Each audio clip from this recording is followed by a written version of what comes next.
7, Lynn. Thank you. Good evening. This meeting of the Nottoway County Board of Supervisors will now come to order. Mr. Bowen, will you offer the invocation for us?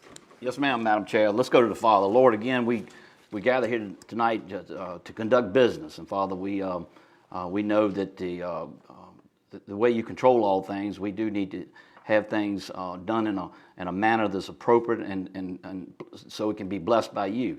Father, we know that President's Day is coming up. We lift up and thank you for all the leaders that you've given to this great nation. And Father, we lift up Biden, and we know that in his administration and his family, give him the guidance that's needed. Father, John just reminded me again about Black History Month. Father, we're so thankful for many of the leaders that come from the families of black people, men and women who maybe didn't have the same privileges and things that other people did. And we're so thankful for them, and you've given them courage and honor. And Lord, now we just ask you to be with us and guide us. And through Jesus Christ, we ask all these things. And God's people said, Amen. We stand for the Pledge of Allegiance, please. I pledge allegiance to the flag of the United States of America and to the republic for which it stands, one nation, under God, indivisible, with liberty and justice for all.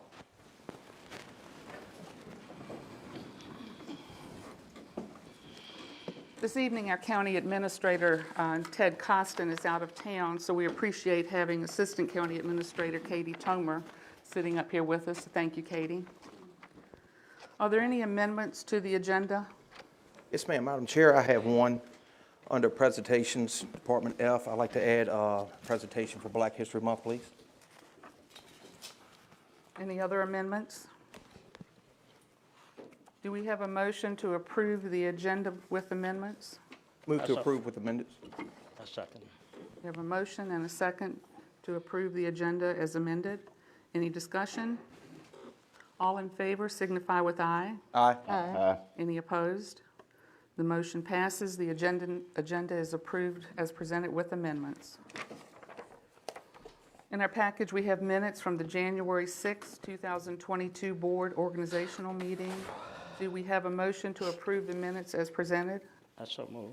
Second. We have a motion and a second. Any discussion? All in favor signify with aye. Aye. Any opposed?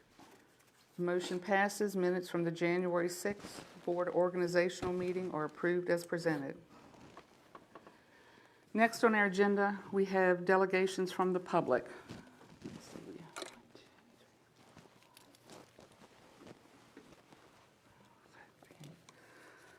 So we're welcoming 13 individuals who have registered to speak. Each speaker will be allotted 5 minutes. We appreciate your consideration in adhering to the time limit. This period of public comment is your chance to share your viewpoints, your concerns, and suggestions on county matters, but not the time to engage the board in a question and answer session. Civility is the preferred order of the evening and will help ensure that everyone has uninterrupted time at the podium. Dawn Bolte.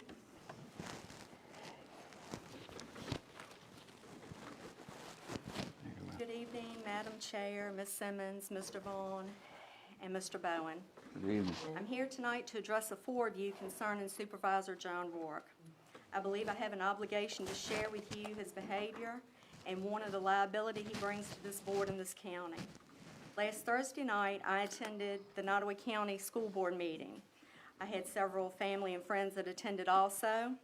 Some spoke. I did not speak. Everyone, after the public comment, left the mini auditorium. When that session ended, we went into the hallway. We stopped. We were talking. I left the group before anybody else, and I walked outside. When I walked out the back doors to the high school, Mr. Rourke appeared to be standing there talking to the resource officer. He immediately approached me, getting in my face and yelling, "Call me a liar to my face. Call me an MFer to my face." I said, "What are you talking about?" He said, "You're in that meeting calling me a liar. You're calling me an MFer. Say it to my face." I said, "John, I never spoke in this meeting. I do not know what you're talking about." About this time, my husband comes out another set of doors. he said, "What is going on here?" as he sees John in my face. John completely turned his rage to my husband, getting chest to chest with him and yelling the exact same obscenities over and over.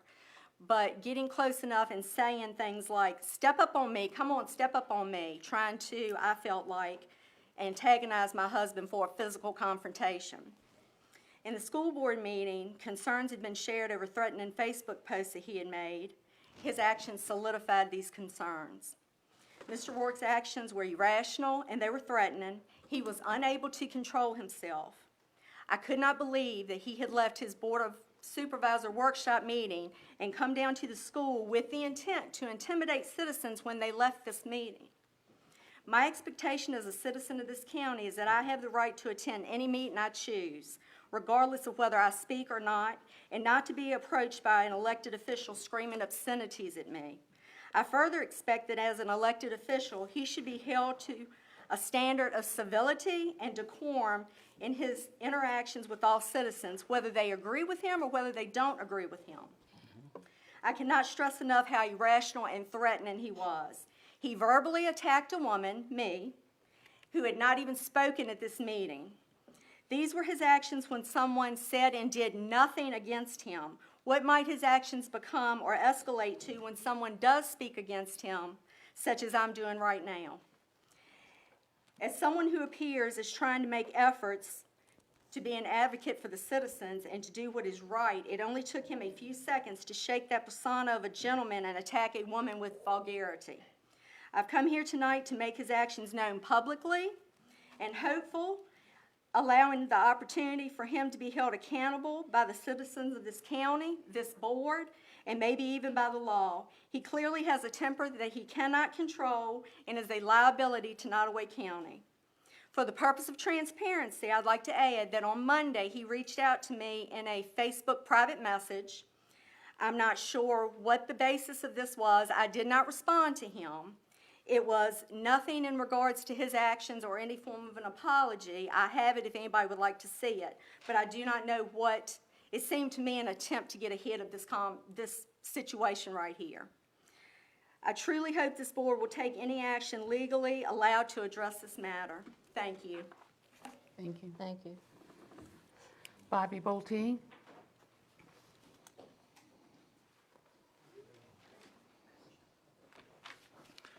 Madam Chair, Ms. Simmons, Mr. Vaughn, Mr. Bowen. My wife has just shared a very accurate account of what we, particularly her, experienced as we left the school board meeting last week. It was ridiculous and uncalled for. I did not leave my meeting looking for John Rourke. And I do not know why he had the audacity to come to the school after his meeting for the sole purpose of confronting citizens while they were leaving. Later, I found out when he got out of his truck in the parking lot, he said, "Let's see if they'll call me an F-er to my face." I cannot tell you the number of people that have reached out to us since last Thursday in pure disgust of his actions. I witnessed firsthand John Rourke's lack of morals and integrity. He was violent and irate without cause. There is no question that he cannot properly represent the good citizens of Nottoway County. Thank you. Kennedy Mitchell.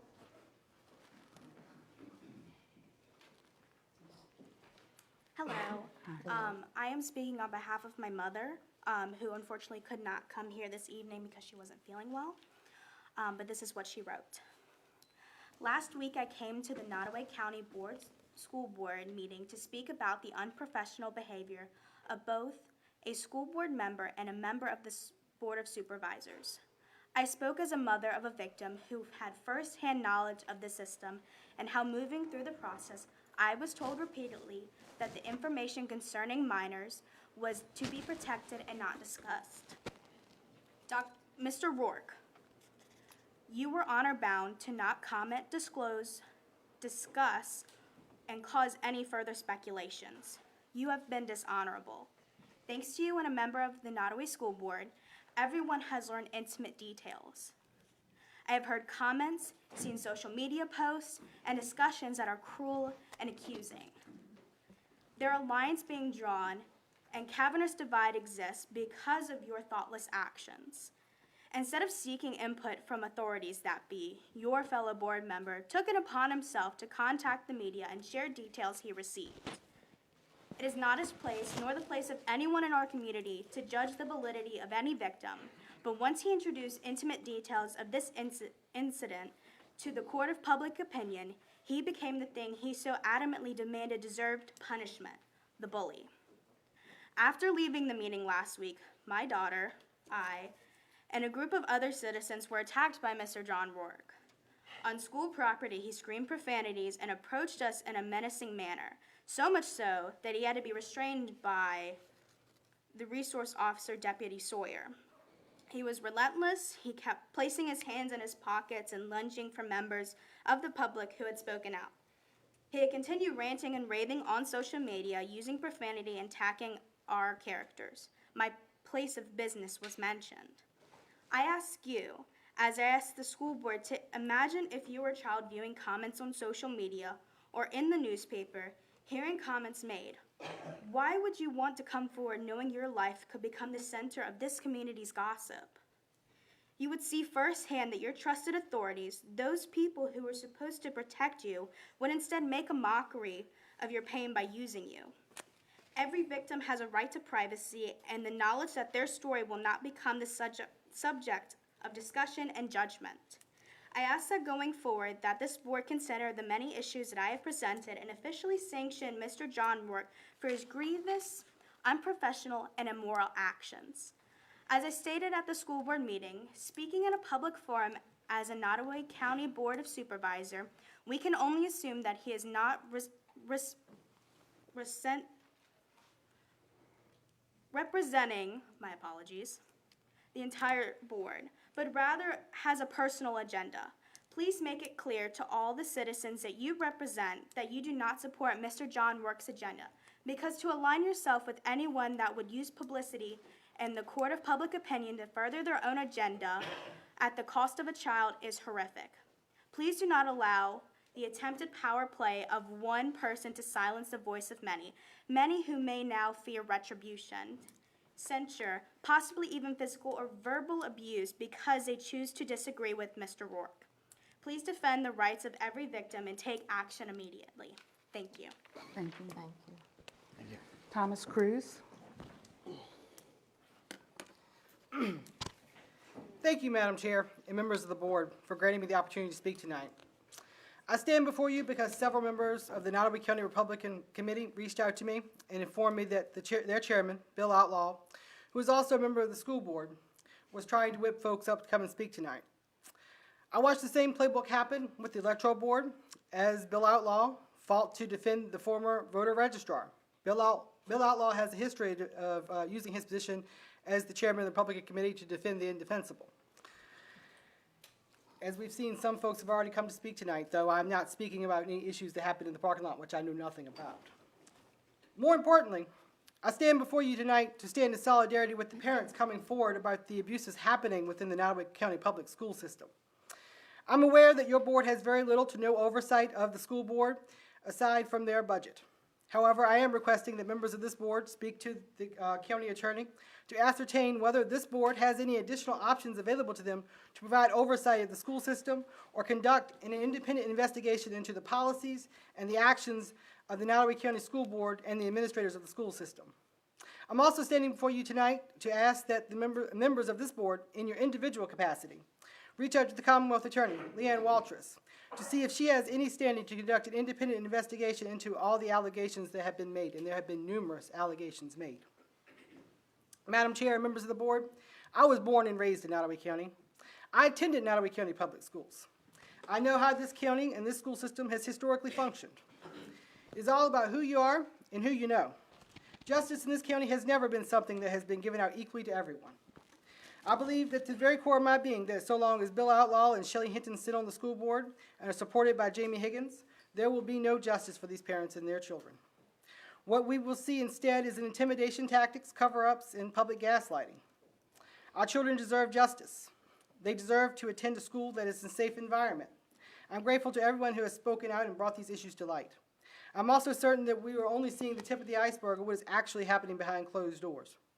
For every parent who has come forward, for every story that gets told, there are probably at least 3 to 5 others who are afraid to come forward. That fear is what the Nottaway County public school system depends on to keep parents and their children silent.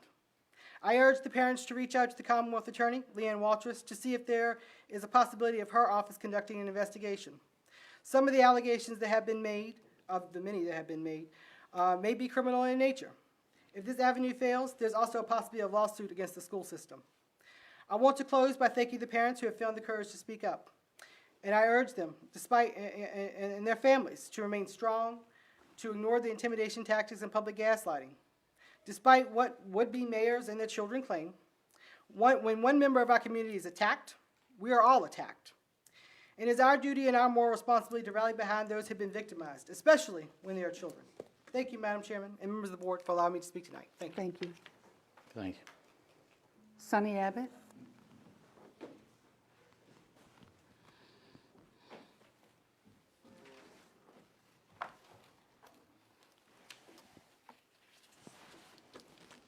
Madam Chair, members of the board.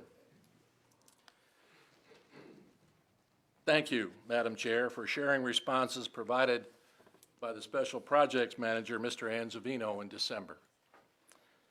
Reviewing what was provided has prompted an additional question. When will engineering drawings and additional construction specifications be forthcoming, since the county now has clear title to the donated land? Specifications are necessary to obtain a real cost of whatever is decided to be developed.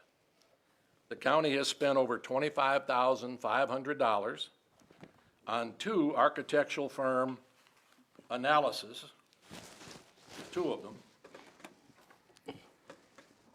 And these 2 firms have significant differences in what they believe Nottaway needs in the way of an animal shelter. D7 recommends a facility of 7,476 square foot with 320 square foot outside.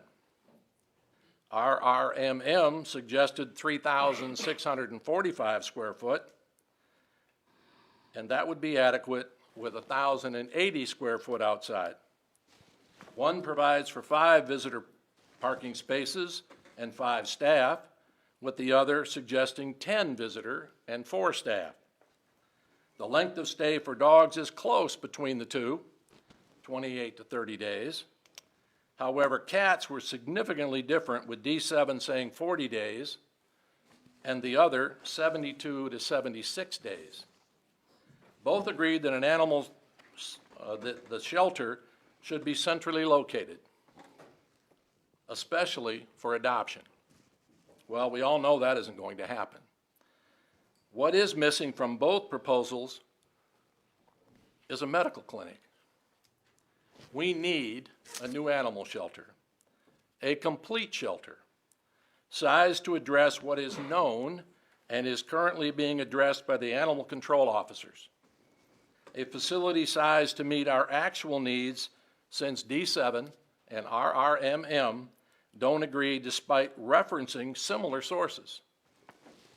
If the control officers have effectively worked in terrible conditions, wouldn't a 2,000 to 2,500 square foot layout furnished with new equipment be a welcomed outcome?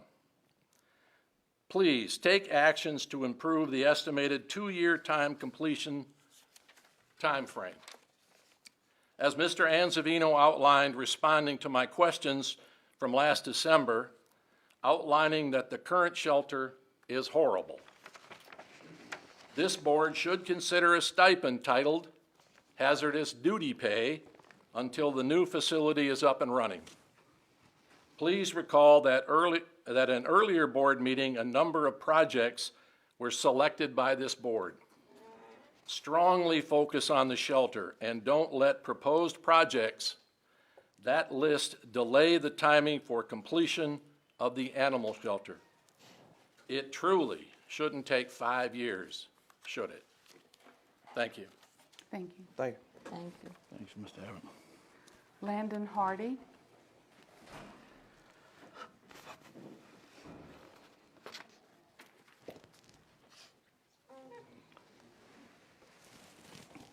Mr. Rourke, I wanted to thank you for speaking on my behalf in January because I was not ready to. You gave me the courage to stand up and speak with my mom last Thursday. I will always be thankful you used your voice to stand up and protect the citizens of this county, which is what you have been saying since the day you were elected. I am so sorry to people in this county who are attacking you and shaming me can't see that. Thank you. Billy Colburn.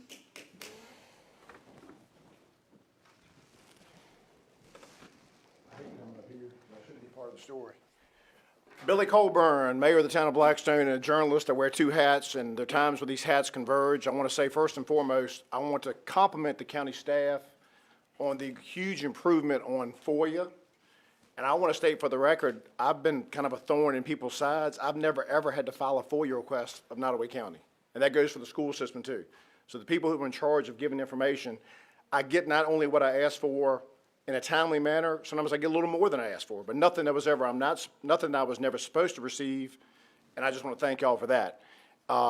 There was a time I'd sit over there and I loved a good old drama or controversy, and I'm not enjoying it like I used to, but that's not why I'm here. I know there are good, honorable people on all sides of this issue, and I just pray for peace and resolution. I've heard a lot tonight that just makes me sad. There was a time I'd be not happy, but kind of adrenaline charged, and I'm not there anymore. But I must politely and respectfully object to one of your closed session topics tonight. One of your closed session topics tonight is consultation with legal counsel for the boundary adjustment and water discussion. It is legal that you do that. It is perfectly legal. I would submit with all due respect, it is unnecessary. It looks like it's born out of political convenience. Crew made a boundary adjustment expansion request in March. It was very public. It was made here at this podium. Burkeville followed with a letter in October, and you had all the parties involved 8 days ago talking about it very publicly. If you grant Crew's request or if you grant Burkeville's request, the county loses no revenue. What is really bothering us in Blackstone, who, believe it or not, for the first time in our lives, we don't want any drama. We won't be left alone. But you had a gentleman, a consultant come up here last year and talk about the federal facilities and their water needs. Mr. Bowen, who I think highly of, made some good comments last week. He closed the meeting by stating, the state and federal facilities are our big brothers. Federal makes me nervous. There's only one federal facility in Nottoway County getting municipal water, and that is Fast C at Fort Pickett. I think by going behind closed doors tonight, while it might be politically convenient, you may be causing great harm. As you saw last week, there is great distrust between Crew and Burkeville. I've been told they're going to meet. That's awesome. But I just really, again, I can't pray. I want to praise the staff. Andrew does a great job. Katie, phenomenal. Everybody. Mr. A, Ted, who's not here. I could not sit over there and not object to that closed session with all due respect and with all the passion I can muster and still be respectful. I thank you. Thank you.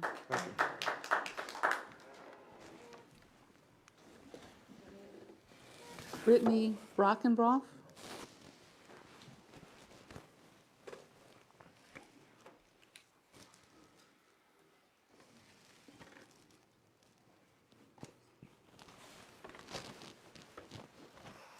First, I would like to thank you for allowing me time to talk tonight and for your consideration and focus as I speak, as this is a serious topic that requires our full attention.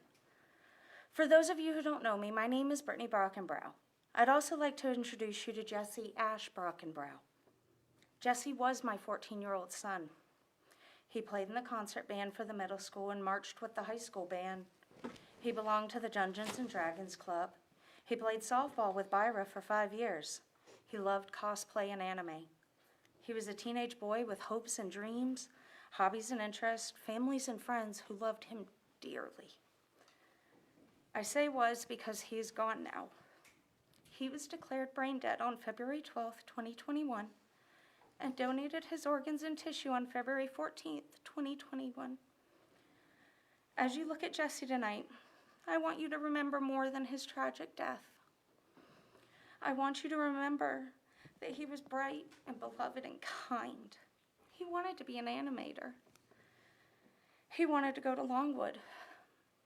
He wanted to volunteer for the crisis text line when he was old enough in order to help other people who struggled with the same issues he did. He wanted to make art and live a full life and make a difference. Unfortunately, Jesse won't get to do any of that. Jesse won't get to live the life he wanted. Jesse won't get that because of the environment of fear, bigotry, and hatred allowed and actively fostered by Jane Geyer through her lack of communication and accountability when credible threats, active bullying, numerous assaults from as far back as 2018, and accounts of improprieties by faculty and staff were reported, to include the faculty member, Mr. Lyons. Principal Geyer's negligence, incompetence, and hostility has fostered an environment so toxic children are dying and leaving the district in droves to escape her tyrannical school.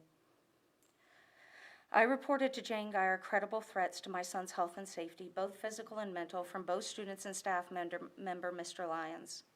Ms. Geyer ignored threats to my son's physical safety from other students and instead infringed upon his state and federal constitutional rights. Then again, after reporting mental abuse and further infringement on his constitutional rights in class by the deadnaming and misgendering of my son by Mr. Lyons, Ms. Geyer refused to take decisive action to protect my son until I had met by phone with her 3 times.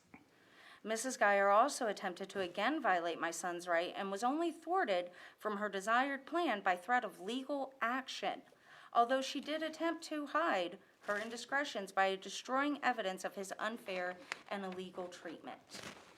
However, I know this does not fall on Ms. Geyer's shoulders alone. This school was allowed to become a hotspot for abuse, trauma, and illegal practices and procedures, not only through the disastrous decision to place Ms. Geyer at the helm of the school, but by Dr. Grimes' direct support to Ms. Geyer. Due to the continued threat to my son's physical and mental safety, he attempted suicide for the first time in the fall of that school year. He was 13. He attempted suicide for a second time the next spring. Due to his continued attempts to take his own life to escape the abuse and torment he suffered daily at that school, I made the incredibly difficult decision to homeschool my son as a single mom working 3 jobs. It took numerous emails and phone calls to be allowed that right due to the stonewalling tactics of Dr. Grimes, despite my incredibly gracious and measured approach. My son was homeschooled for the beginning of the 2020 to 21 school year. He lost daily social contact with friends he had known since kindergarten. He lost his only social activity since at that point, COVID was raging strong and shutting everything down except for schools. He lost his support system in losing access to trained and supportive individual teachers who empathized and cared for him despite the cold shoulder given by the administration and hateful faculty. And so he attempted suicide a 3rd time, as he had lost everything for simply being who he was. We made the decision with his treatment team at that time that some support mixed with much hate was better than no support at all. So we made the mistake to re-enroll him in Nottoway Middle School.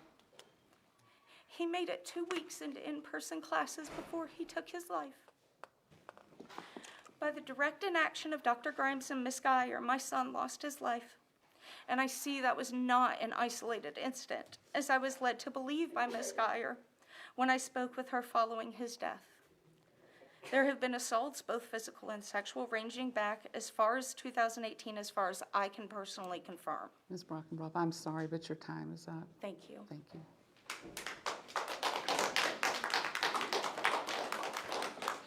Ricky Rash.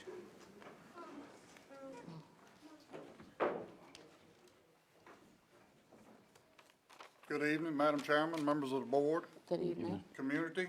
I'll be fairly brief tonight, if you can believe that. Desperate times require desperate measures. And in every business, every organization, every church, every family, every political party, every local, state, or elected federal body, there are toxic people. Those toxic people are capable. They have proven their net worth. but for some reason choose a different path. At that point, decisions need to be made. Either firing, voting them out of office, censure them, or whatever needs to be done. But the county is a business, and those with the best business IQs are the most successful in business. And at some point, the county's going to have to use its business IQ to make some very tough decisions. And I'll leave you with a bit of philosophy. Dr. Seuss said it best in Horton Hears a Who. It's not about a yip or a yop. It's about being heard. And ladies and gentlemen, it's time to be heard. All citizens, young and old, black and white, need to shout, enough is enough. And all of us, elected, appointed, voting, and taxpaying alike, need to shout out loud, we've had enough of all this drama. Thank you. Thank you. Jessica Kidd.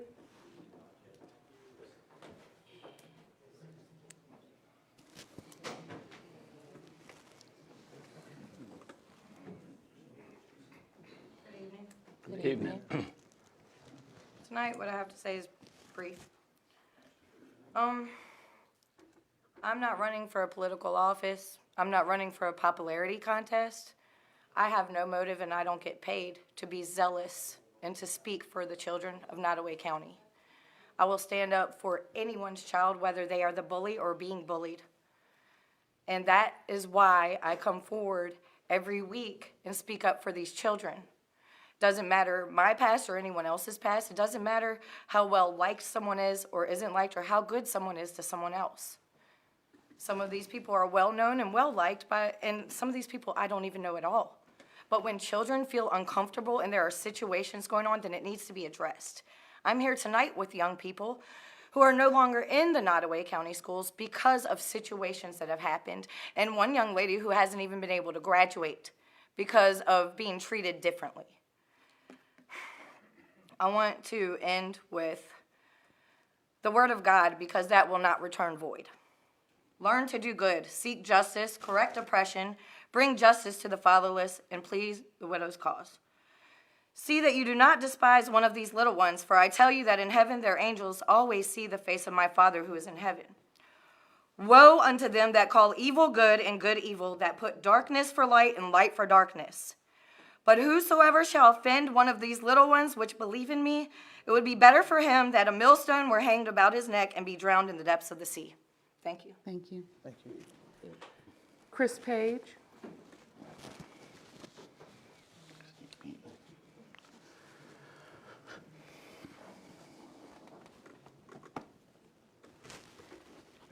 Madam Chair, board members, thank you for having me speak.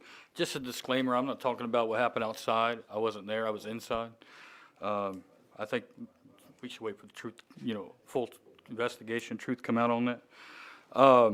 I come to you today to speak about an issue that is sensitive in nature, an issue that should not even have to be debated. The safety of our children while they are at school. All children have a right to an education absent an environment of bullying, intimidation, harassment, and or assault. What is lost in translation here is that no matter if an assault is sexual in nature or not, the school has a duty to protect the victim from further threats of violence, harassment, intimidation, and bullying from the accused and or their friends. That was not done in this young man's case. The suspect was allowed to be either near or in the vicinity of the victim the next day. The victim was then allegedly bullied for several months by the attacker's friends. He came home with the paint on the back of his clothes on multiple occasions and was accosted in the hallways on his way to class, all while him and his mother complained to the staff and leadership at the school. The bullying got so bad that he would get up during class and wash all the class's paintbrushes so that the bully could not paint his clothes that day. The victim seemed to do more to protect himself than the school did. I am not talking about the sheriff's office who completed an investigation or the Commonwealth's attorney's office who handled the case. I'm simply talking about the school's actions or inactions in this case. This is not the first issue whether the parents or a parent or parents have complained when it comes to bullying, assaults, and the inaction of the school in responding to their concerns. Other parents have come forth complaining that the school's inability to protect their child from bullying by students and or even staff caused their child to take their own life. And I believe you heard from one of those parents here today. And as a parent myself, this is hard to hear. And my heart aches for any parent that has to go through what some parents have in this county. Could you imagine having this happen to your child, and then after doing all you can as a parent to reason with the school and get them to act, nothing happens? You gained the courage finally to come up and speak at a school board meeting, just to have individuals from this community shame you for speaking up due in the name of confidentiality. That you must protect your child's attacker's rights to privacy, and therefore a blanket prohibition is in place of telling the board your child's story. You hear things like, I put 5 kids through the school system and my kid did great. Like because of that, your story could not be true. Imagine being there with a real concern for your family and having to listen to respected people in the community pick apart your life or background just for standing up for your child. And just for reference, Virginia Code Chapter 16.1-309 states that certain individuals, including victims, who disclose or make use or knowingly permit the use of identifying information not otherwise available to the public of a juvenile will be guilty of a Class 3 misdemeanor. Mr. Rourke, other than Dr. Grimes' name during your presentation to the school board or before or after the mother came forth herself, did you ever release anyone's name regarding this case? Mr. Page, this is not the I time understand for- that. He can answer me later. Addresses, social security numbers, did you say who their parents were? I didn't think so. I went back, watched the videos, and I can't find it anywhere from any victim, parent, or advocate. So I don't understand why these victims have been shamed. No offense to Miss Waltress, but a blanket prohibition on a victim telling their story surely cannot be done without due process for the victim. A gag order that can be challenged, or something of that nature.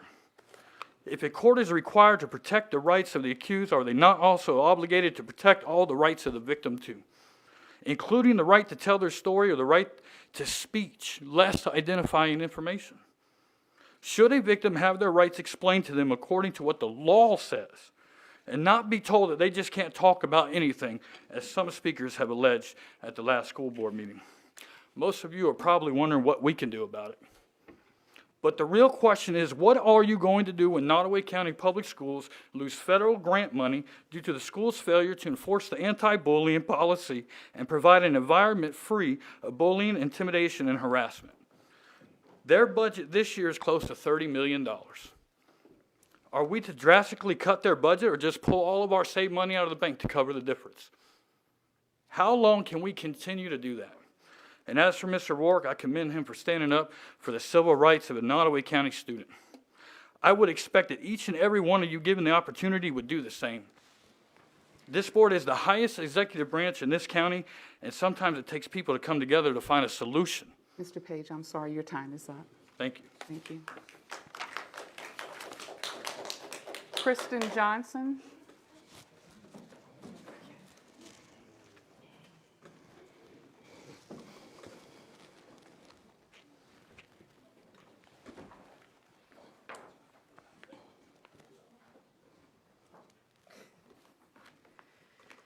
All right. We are not here for those who wish to victim shame, and we have no political agenda. We are here for the children and families of Nottoway County who have had to endure and suffer. After looking over the last video, last time I was here, I noticed that some of y'all were paper shuffling or staring at the floor, examining your feet. I'd like to ask that you please pay attention. This is important. The children of Nottoway deserve better than the system that continues to fail them. As said before, you are all part of this. You provide funding to our school system. And we implore you to provide pressure to them to help us make it safe and make a change that will actually matter for our children. No child should be told that them being bullied is just a part of life and to get over it. No child should feel like it is them against the world while they're at school. This school year alone, the amount of threats against the school system should make you wonder what's really going on and what they're not telling you. It's time for change and accountability. It's time to make things right. At this point, we aren't just talking about the complex where children are being assaulted and bullied without the county batting a single eyelash, but also the elementary school where bullying to children goes unchecked. There is nothing more heartless than the feeling a parent can have when you realize you can't protect your children in a place where they should feel safe. When your fourth grader says, "Mom, a boy touched me," and your heart completely stops. That is a feeling that I hope many of you will never have to know. Sorry. When your second grader tells you that her teacher told her about Columbine and Virginia Tech during a shelter-in-place drill. And the look in her eyes when she asks you, "Mommy, am I going to die at school?" And how about your mixed child coming home and saying that she hates the color of her skin because it makes her a target? How do you still say the system isn't broken? How do you still feel that it is safe? How do you look at your child and say it won't happen again? Because chances are pretty good it will. These are just a few examples.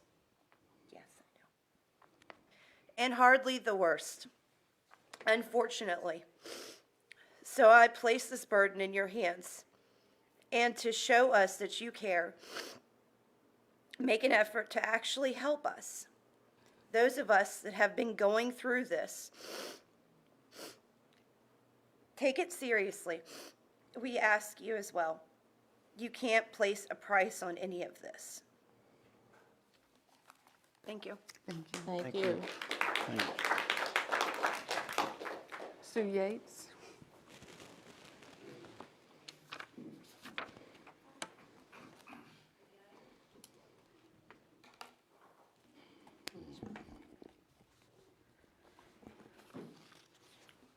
Good evening, all. Good evening. I come here this evening in support of Supervisor Rourke and the actions he took at the Nottoway School Board meeting, not this last month, but the previous month, I believe. I was not in attendance at either one. However, I have watched the videos. I am proud of John that he had the courage and the conviction to stand up for a child, and I am appalled at those that have chosen not to. I'm left to wonder how many citizens and or elected officials would have the courage to admit that if any of them had ever suffered at the hands of bullies and or sexual predators. As a child, I did. I am neither ashamed nor proud that I came out okay after the incidents. I just am. To those elected officials that invited citizens to the school board meeting to shame those that spoke of some of the most horrible times in their lives, shame on you. You know who you are, and I am betting that you are here tonight. What could be worse than losing a child to suicide because of bullying or sexual abuse? To those of you that think it is okay to victim shame people, it is absolutely appalling. Children are our national treasure. It is each and every citizen's responsibility to take all measures possible to assure the safety and well-being of every child in our midst.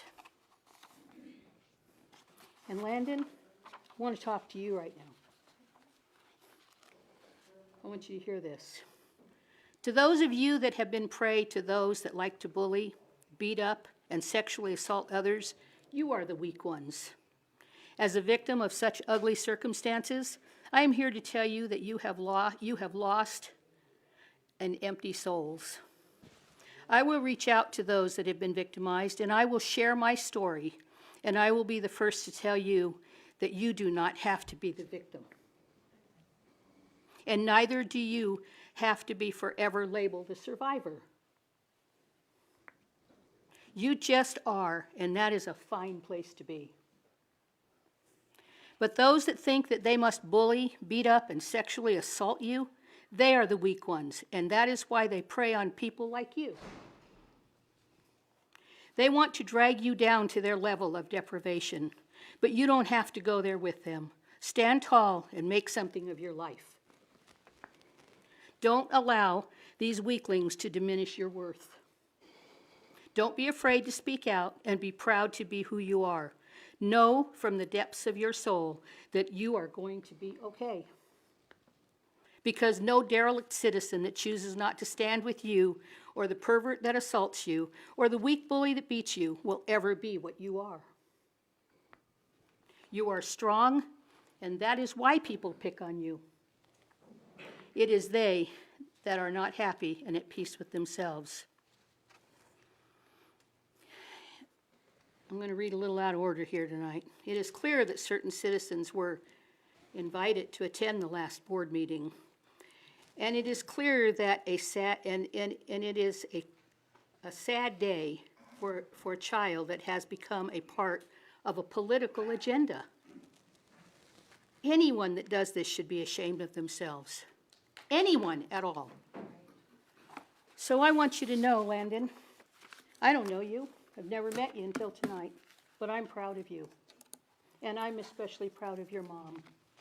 Because when that happened in my life, my mom stood up for me and told me that I was okay and that it was the perpetrator that was bad. I needed to know that, and you need to know that. Thank you. Thank you.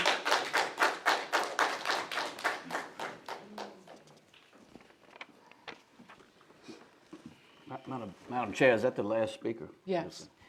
Madam Chair, I just want a point of procedure, if you don't mind, ask for legal advice. So I'm asking Sands Anderson on this question.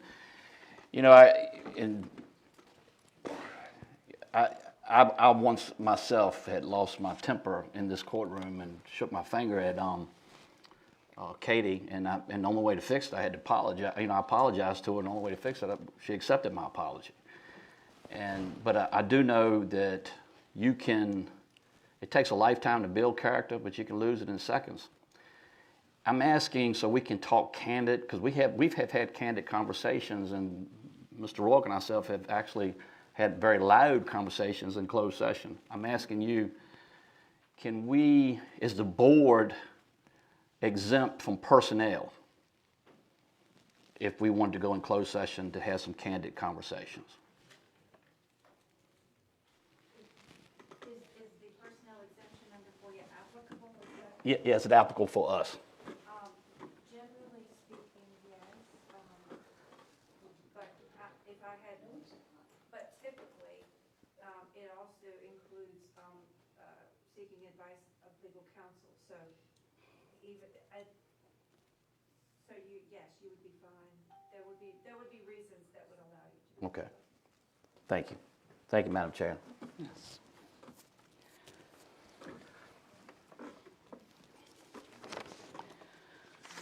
All right, so tonight we have 4 items for which we'll need to enter public hearings. We're going to consider and vote on each of them individually. First, we'll need a motion to enter a public hearing for special exception request, Darrell Webb Manufactured Home. Do I have a motion? So moved. Second. Okay. We have a motion and a second to enter public hearing. All in favor signify with aye. Aye. Any opposed? The motion passes. We now open the public hearing. Mr. Zodi, will you be speaking to this special exception request for Mr. Webb? Yes, ma'am. Good evening, Good board, evening. citizens. I'm here tonight. My first request is on behalf of Mr. Webb. He's requesting replacing a manufactured home. The zoning is C1, Conservation 1. It's located on 947 Mill Road, and there's another unit on 1025 Mill Road. It's approximately 3 acres. What's happened in this case, the manufactured home burned, and the time lapse, typically time lapses, it's a 2-year time lapse until the grandfathering is over. Oh, I'm sorry. I'm afraid I'm gonna break this. Okay. Anyway, so what this is a request to replace that burned structure. And so that's really all there is to it. The site meets the comprehensive plan, future land use goals. It's maintained the residential and agricultural character of the area. It's residential, rural residential in the area. Whoops, you see, I told you. Don't take it out of my paycheck, Katie. But anyway, so this is, to me, it's a very straightforward request. It's just replacing what was lost and going through the process. And staff recommends approval for this. Okay, thank you. Mr. Webb, I see you're here tonight. Do you have anything you'd like to say, or? Just did, like you said, mine burned. It took me a minute to get ready. I already bought another trailer to put there. I got a well, septic, still paying a light bill. How did it get, why not put it back? Okay. And Madam Chair, excuse me, Mr. Webb, I didn't mean to interrupt, but there are 4 conditions attached with this request too. I failed to mention those. If you'd like me to read those. Okay. The special exception is granted to the owners of tax map 31-149 for the establishment of family I'm sorry. Wrong one, I've got too many. The special exception is granted to the owners of tax map 57-21 for the placement of a manufactured home. 2, residue debris lying to the north of the existing sheds shall be removed. 3, prior to the issuance of a building permit, the site must come into maintaining the compliance with the regulations of the Department of Health as to the viability of water provision and wastewater treatment facilities on the site. Lastly, failure to abide by the above conditions will revoke this special exception and subject the owner to prosecution under Nottoway County zoning ordinance as applicable at that time. And again, I would reemphasize that this is approved. Thank you. You're welcome, ma'am. Is there anyone here tonight who wishes to speak in support of the special exception request? Is there anyone here tonight who wishes to voice opposition to the request? We'll need a motion to close the public hearing. Mr. Webb is in my district. We close the public hearing. Close it first. Make a motion to close the public hearing. That's right. Second. All right. We have a motion and a second to close the public hearing. All in favor signify with aye. Aye. Any opposed? The public hearing is closed. So do we have a motion to approve Mr. Webb's special exception request? Yes, he's in my district. I move that we approve the special exception for the placement of a manufactured home with the conditions recommended by the staff as the use is compatible to the area. Second. All right. Is there any discussion? We have a motion and a second. All in favor signify with aye. Aye. Any opposed? The motion passes. The special exception request, Darrell Webb Manufactured Home, is approved. All right. All right. Now the work begins, Darryl. I said, now the work begins. All right, so we're going to move on. The next special exception request, Kathy White, W. Lunsford Living Trust Cemetery. We need a motion to enter a public hearing for the special exception request. So move. Second. We have a motion and a second to enter a public hearing. All in favor signify with aye. Aye. Any opposed? We now open the public hearing. Mr. Zodi? Thank you, Madam Chair. This request is on Kathy White, representing the Lunsford Living Trust, as you mentioned. This tax map number is 31-149. It's zoned A1. It's a 79-acre parcel located at 2135 Bobble Road in Crew area. What it is that they're seeking a family cemetery, and that's the special exception. Staff has visited the site, and it will be a private cemetery for family purposes. The area is a mix of, there's a religious church nearby, adjacent to the site, and there's also farmland, scrub, well not scrub, but fallow areas as well as rural residential. So it does comply with the zoning ordinance as well as the vision of the comprehensive plan. And staff does have 4 conditions for this. Number one is special exception is granted to the owners of tax map number 31-149 for the establishment of a family cemetery measuring 30 feet by 30 feet. 2, no grave shall be located closer than 100 feet downslope from a water supply, or well, or 200 feet downslope from a water spring. Thirdly, division of the 30 by 30 cemetery is permitted without variance to lot size, width, or road frontage, provided a 30-foot minimum access easement is provided to the site from the public roadway in coordination with the Virginia Department of Transportation. Lastly, failure to abide by the above conditions will revoke the special use permit and subject the owner to prosecution under the Nottaway County zoning ordinance as applicable at that time. And staff does recommend approval with said conditions, Madam. Okay. Is there anyone here tonight who wishes to speak in support of this special exception request? Is there anyone here who wishes to voice opposition to the request? We'll need a motion to close the public hearing. So moved. Second. We have a motion and a second. All in favor, please signify with aye. Aye. Any opposed? This public hearing is closed. Do we have a motion to approve the special exception request in front of us? Yes, ma'am. I move to approve the special exception for the establishment of a family cemetery with the conditions recommended by the staff, as the use is compatible to the area, limited to family, and a minimum impact on neighboring uses. All right, we have a motion. Second. Any discussion? All in favor, signify with aye. Aye. Any opposed? The special exception request, Kathy White, W. Lunsford Living Trust Cemetery, is approved.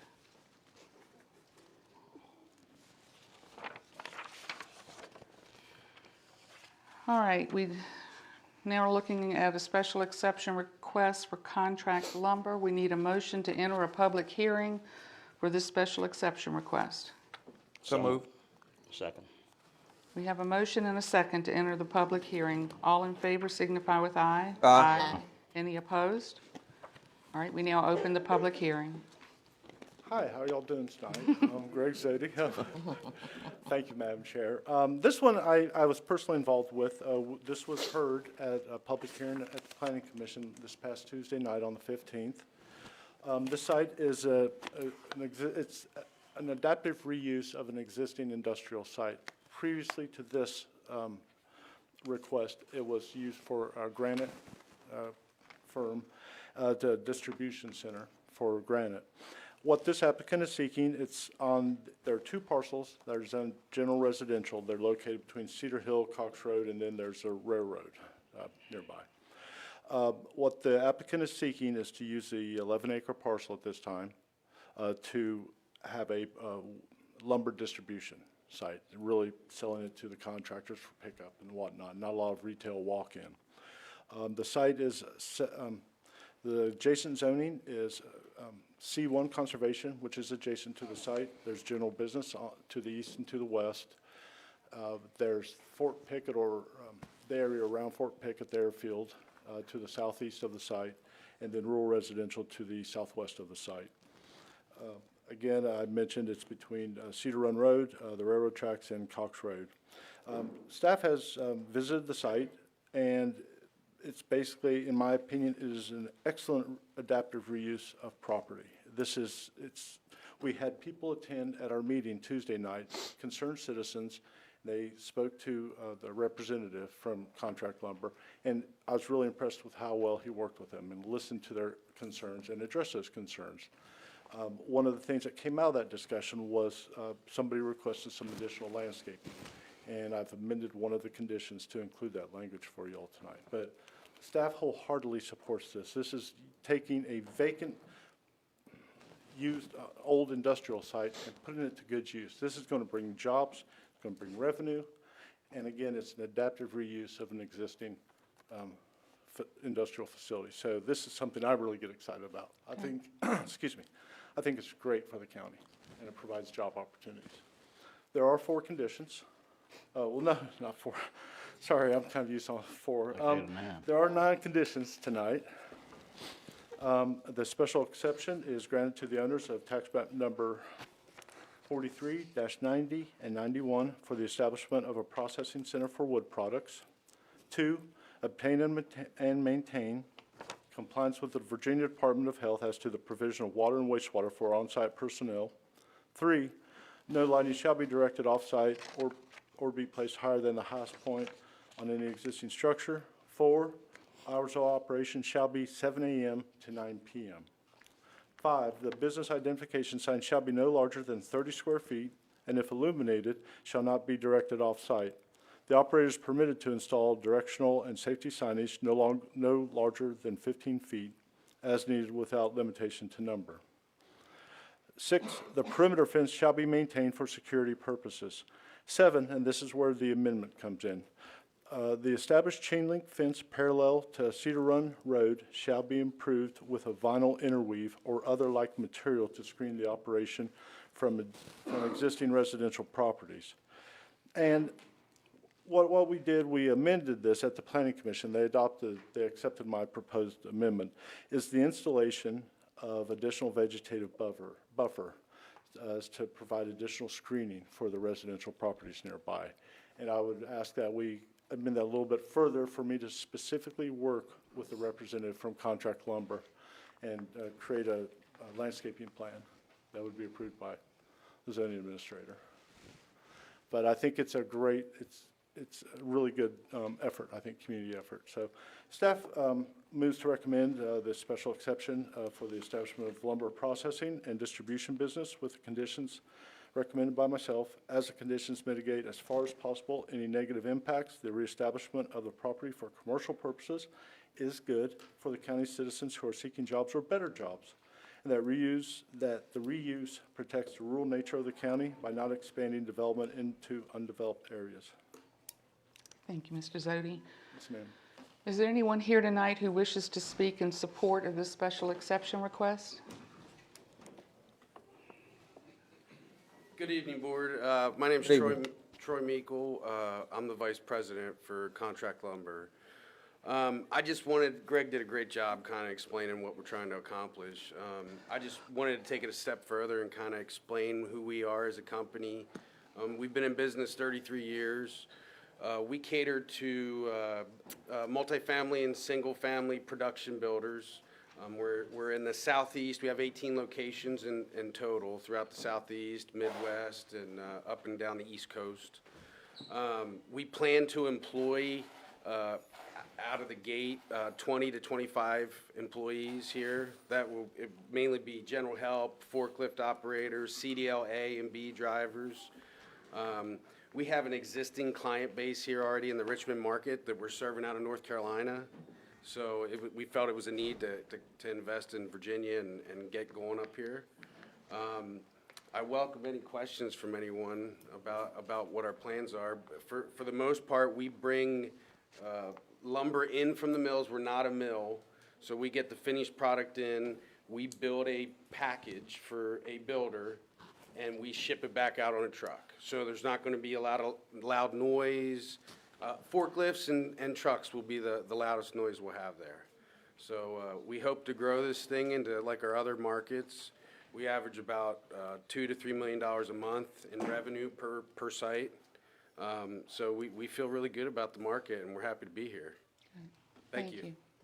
It's been a sawmill there for a long time. It used to be. Mm-hmm. Right, okay. Yeah, so That's the Patterson design. just to take it a step further, we've done environmental studies already, which will become public record. We did a phase 1. We were told that there was some tanks underground.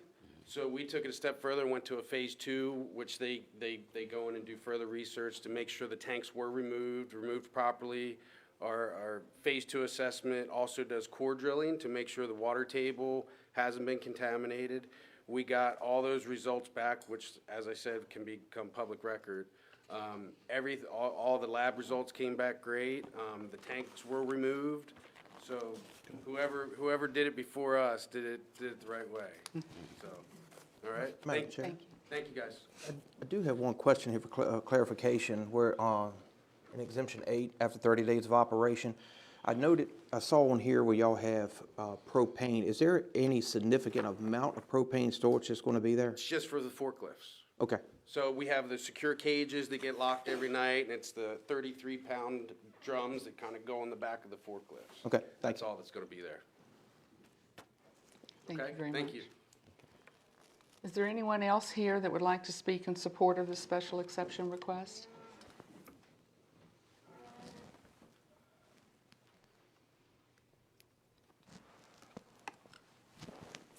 Hey, Madam Chair, Board. My name's Robert Marshall. I'm a commercial real estate agent out of Richmond, Virginia. Troy and I have been working on this for about 6-7 months, I guess. And we looked at other parts of the state. We looked at a lot of different facilities. The fact that we've got a potential for a rail spur at this site was very attractive to them.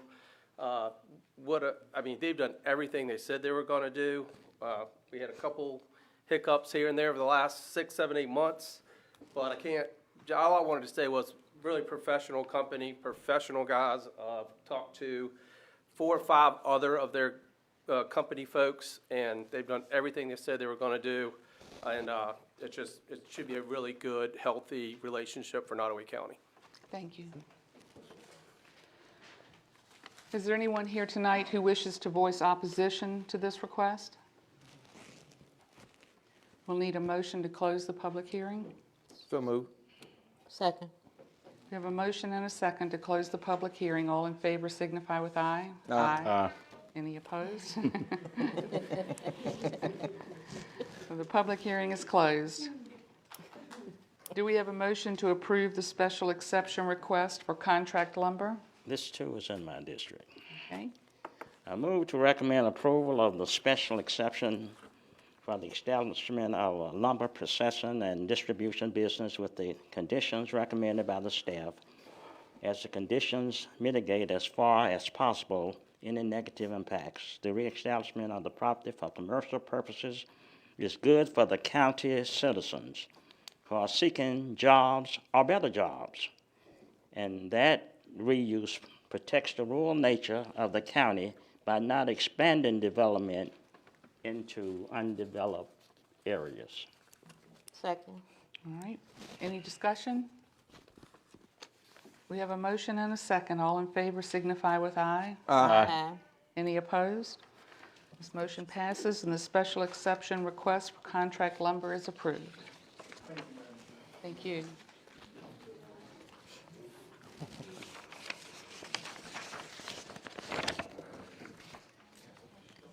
All right, so now we're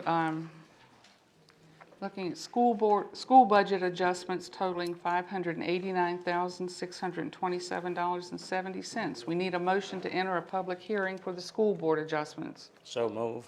Second. We have a motion and a second to enter the public hearing. All in favor signify with aye. Aye. Any opposed? We now open the public hearing. Ms. Tomer, will you speak to this, please? Madam Chair, this was an advertised public hearing for 3 adjustments to the school budget totaling the $589,627.70. I have since been notified that one of those 3 needs to be withdrawn. They apparently were under the impression there was grant money to carry over, and there is not. So this public hearing will only be for 2 of those 3. The American Rescue Plan Act, Coronavirus State and Local Fiscal Recovery Funds for an HVAC grant, an HVAC replacement project in the amount of $357,346, and a Title I grant carryover in the amount of $178,248.94 to be used for purchase services and materials and supplies. Do you have a total number on this? Yes, 535, 594.94. And any motion should reflect that updated total. It's a 535, what? $535,594.94. Okay. Is there anyone here tonight who wishes to speak in support of the school budget adjustments? Is there anyone here who wishes to voice opposition?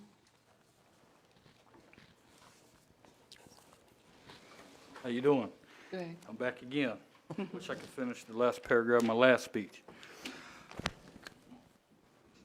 The school board gives us money back at the end of the year just to keep giving it back to them. I don't know how many budget adjustments this is now, But I think that they already put $500,000 into capital improvements to handle the HVAC system. And I believe that a lot of that has already been worked on. I think that we should accept the grant, and on the rest, we take a stand and say enough is enough. Come see us at the budget meeting next month, and we can put it into the next budget. The school board's out of control on their spending. They keep telling us that they have so much money to give back to us at the end of a fiscal year. I think it was $1 million last time, just to turn around and give them like $700,000 back, and then $6 million here and $5 million here. We need to take a stand against these people. It's out of control. Maybe just the grant, and let them work the rest out later. Thank you. Thank you. Is there anyone else who wishes to voice opposition? Madam Chair, I have two questions. I anticipate that this will be approved because these are grant funds. But I believe that we need to understand, when did these grants begin and when will they end? And how are these grant monies divided?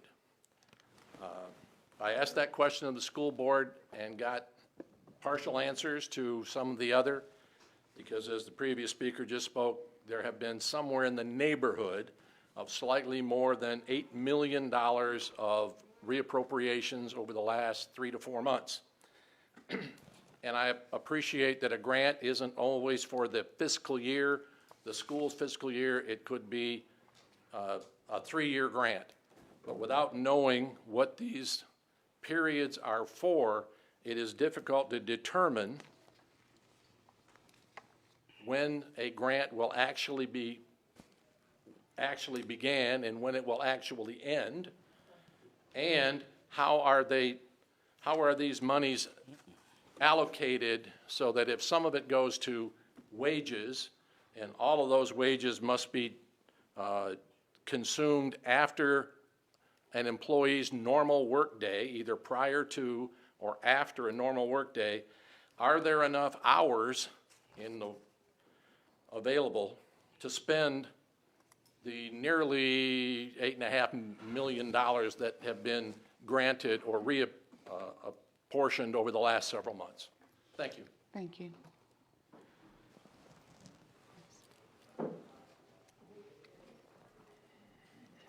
Given the questions that the community seems to have in the way the school board operates across the board, will we lose the ability to take those grants if we wait to talk about them until next month's budget meeting? That's just the only question I had. Thank you. Anyone else wish to voice opposition? All right, we will need a motion to close the public hearing. So move. Second. We have a motion and a second to close the public hearing. All in favor signify with aye. Aye. Any opposed? This public hearing is closed. Do we have a motion to approve the school budget adjustments as presented? I so move. I'll second so we can have discussion. All right, we have a motion and a second. Discussion? Clarity there, Ms. Tomer, if you could help me out here. So, because I too was a little, I get grant, well, sometimes I get grant money, sometimes I don't get it. But it looks like it's pretty self-explanatory. So like you got the grant, they got the grant money for the replacement of the HVAC system, materials and supplies. And that's only two. The first two is what we are talking about. We're not talking about the third one. Title I grant carryover, is that for purchasing materials like books and supplies and things like that? I take it, like, you know, for educational purposes. So this grant money has to be dedicated to that specific items? Yes. Okay. All of these grants are very specific. Okay, I got you. But it is a good question. What Mr. Abbott is asking is, like, when does it finish? You know, you don't get to keep $300-some thousand forever, right? And I will add, though, you know, they're right. It's been a substantial amount of money. And you'll see later on that you're going to have to authorize another public hearing next month. But the problem is that a lot of this money is federal relief money. Federal money. Federal relief money. The American Rescue Plan, CARES funds, all of these things. A lot of it says as a result of the pandemic. Yeah. So you're in a position, you know. Right. I just hope, by approving, Madam Chair, what I'm getting at is that I didn't want to say, okay, we approve it, and I get it, and then October comes along, and the federal government says, all right, send it back to us, and it's on the other side of the fence now, so I need it back on this side of the fence. Does that make sense? No, I did have, Either you use or lose. Say again? Either you use or you lose. Right, okay.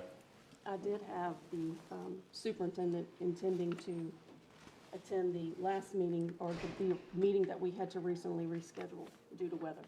Okay. And then when it was rescheduled, they couldn't make it. So I still stand behind wanting them to come. Okay. And if we have a public hearing next month, maybe it's a good time for them to do it then. Okay, okay, fair enough. See if I can make that happen. Okay. Thank you for the discussion, Madam Chair. Okay. Any other discussion? All right, so we have a motion and a second on the floor. All in favor signify with aye. Any opposed? The motion passes, and school budget adjustments totaling $535,594.94 are approved. Mighty weak vote over here to my right there, Madam Chair. I think it might have been two mighty weak votes up here. Couldn't even hear it. All right, we're moving on to presentations. Ms. Farah?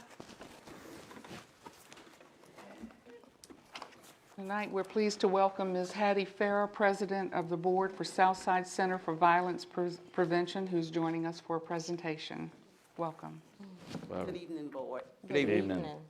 My name is Hattie Farrar, and I am a board member of the Southside Center for Violence Prevention, the agency of Madeleine's House, the Domestic Violence Program, and SAVE, the Sexual Assault Victim Empowerment Program. Thank you for the opportunity to speak tonight and your continued support. I would like to share with you our efforts in 2021. We continue to provide free and confidential services to include counseling, crisis intervention, advocacy, accompaniment, education resources, referrals, and shelter to victims of dating, domestic violence, and sexual violence, such as sexual harassment, sexual assault, and sexual trafficking. We continue to provide these services to victims who reside in Nottoway County. In fiscal year 2021, Southside Center for Violence Prevention provided a total of 83 sheltered night stays for individuals from Nottoway County. As you may remember, in 2020, we expanded our therapy program by having all our clinical staff trained specifically in play therapy. We expanded our food donation program to community clients and established ourselves as a facility sheltering animals and families together. And we continued those programs in 2021. Similar to year 2020, we had to make accommodation for COVID-19. In fiscal year 2021, we had to limit our shelter beds to 7 rooms so that unrelated individuals were not sharing spaces. Southside Center for Violence Prevention provided extensions to the stays that allowed for the increased difficulties that clients experience in finding new housing. Southside Center for Violence Prevention helped engage those in counseling for clients to go through telehealth, depending on their preferences. The Southside Center for Violence Prevention temporarily ceased all support programs, support group programs. While we continue to offer that same advocacy, accompaniment, and outreach services, we found that there were times when our accompaniment were limited by the other service facilities due to their COVID restrictions. So we found that there was times that we had to provide support for our clients in the parking lot of those offices. Southside Center for Violence Prevention community outreach, attendance to festivals, fairs, and events were canceled throughout our county service areas. As we move into 2022, we look forward to hopefully being able to resume service as normal.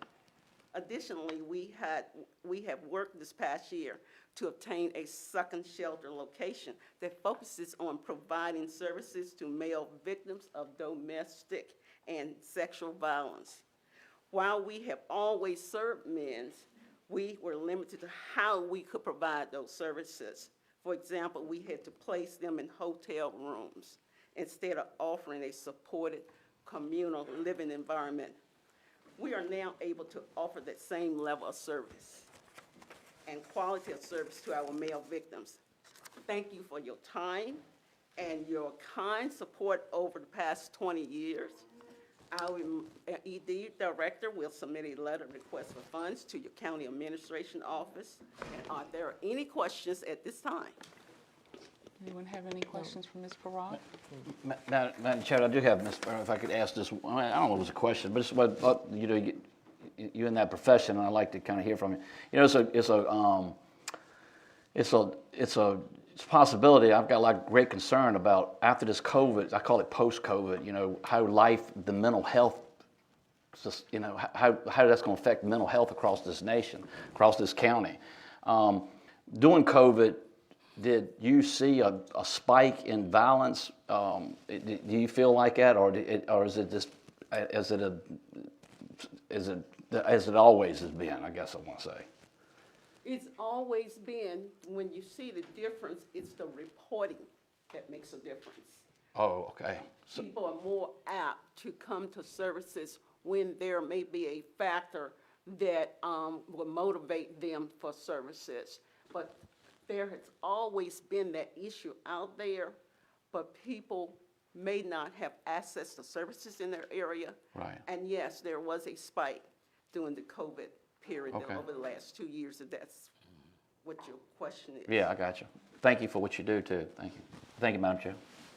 Anything else? Ms. Farrar, thank you for coming, and thank you for the services you provide. Thank you. Mr. Rourke, you have asked to amend the agenda and be added to the presentations for this evening. Yes, ma'am. I'd like to speak on the origins of Black History Month. This won't take too awful long, but it's very important, as this is Black History Month. The story of Black History Month begins in 1915, half a century after the 13th Amendment abolished slavery in the United States. That September, the Harvard-trained historian Carter G. Woodson and the prominent minister Jesse E. Moreland founded the Association for the Study of Negro Life and History, the ASNLH, an organization dedicated to researching and promoting achievements of Black Americans and other peoples of African descent, known today as the Association for the Study of African American Life and History. The group sponsored a National Negro History Week in 1926, choosing the second week of February to coincide with the birthdays of Abraham Lincoln and Frederick Douglass. The event inspired schools and communities nationwide to organize local celebrations, establish history clubs, and host performances and lectures. In the decades that followed, mayors of cities across the country began issuing yearly proclamations recognizing Negro History Week. By the late 1960s, thanks in part to the civil rights movement and growing awareness of Black identity, Negro History Week had evolved into Black History Month on many college campuses. President Gerald Ford officially recognized Black History Month in 1976, calling upon the public to seize the opportunity to honor the too often neglected accomplishments of Black Americans in every era of endeavor throughout our history.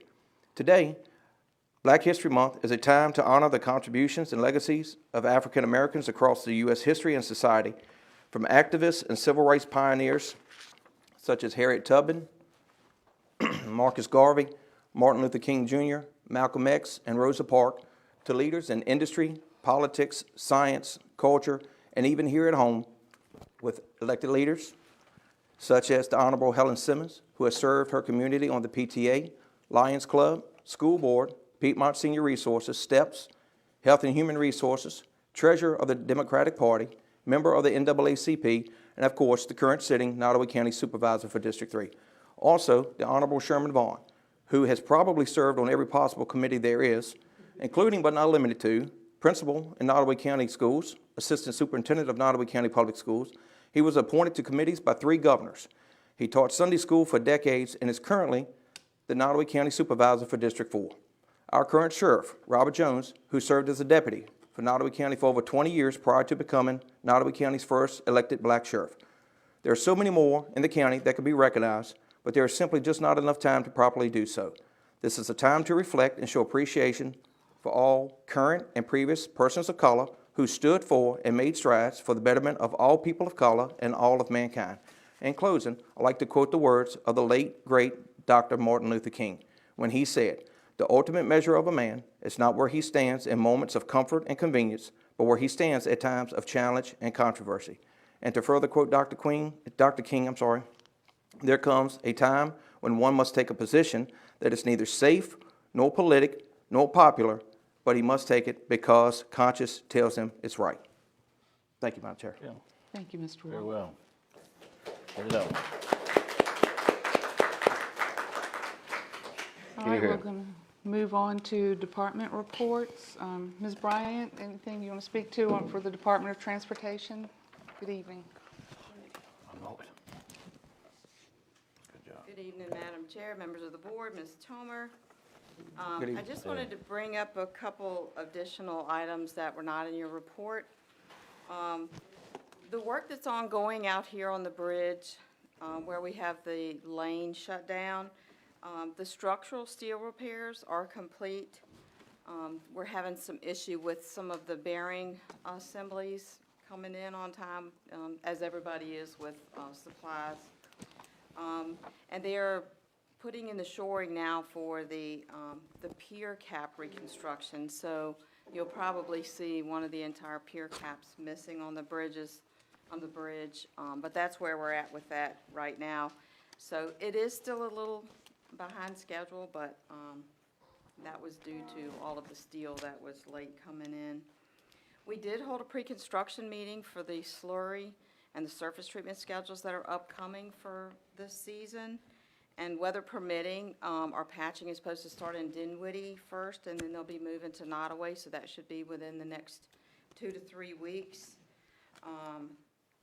The bridge repairs on the bridge on Route 610, Spainville Road, were completed the first week of February, and the weight limit on that bridge was raised from 4 tons to 12 tons. Let me see.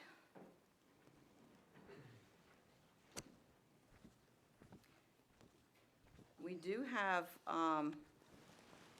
some rural rustic roads that are going to be coming up for construction this year, so I know that's always a welcome thing in Nottaway County. I think we're going to be able to push 2 of them through this year. We're trying to accelerate them. So I'll let you know more about that at next month's meeting. But does anybody have anything for me, any issues or? Any questions from Ms. Bryant? Thank you, Ms. I think so. Bryant. Thank you.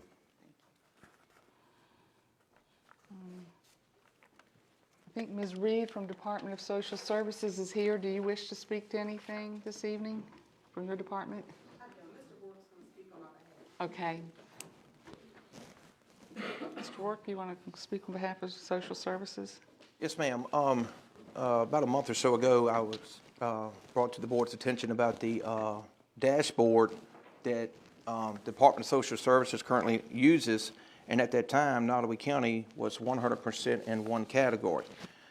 Proud to say that the department has now moved into 100% in 6 categories, including set and stability, approved court hearing status, no recurrence of maltreatment, no abuse in care, in-home ongoing contacts, and timeliness of first contact with victim. Very proud of that organization over there, making strides. Thank you. Thank you. Ms. Tomer, you're going to speak on the school board? I just need to add, the school board report contains 4 budget adjustments that will need to be heard at a public hearing, totaling $922,305.43. That should be held at the March meeting, if you all Okay. It's at the March meeting. need to make a motion to authorize that public hearing. Say 922. What was the amount again? $922,305.43. So we need a motion tonight to authorize the public hearing Yes. for school board adjustments totaling $922,305.43, and that would occur at our March meeting. I move that Second. we have a public hearing for the $922,305.43 for the school board next month, Okay. our March meeting. We have a motion and a second on the floor. All in favor? Aye. Aye. Aye. Any opposed? All right, the motion passes. And the public hearing will be held at our March meeting. Let's see. Are there any department representatives present who wish to speak to other reports in the packet tonight? Okay. We'll move on to constitutional officers' reports and comments. Ms. Brown, Circuit Court. Sheriff Jones, anything at this point? Okay.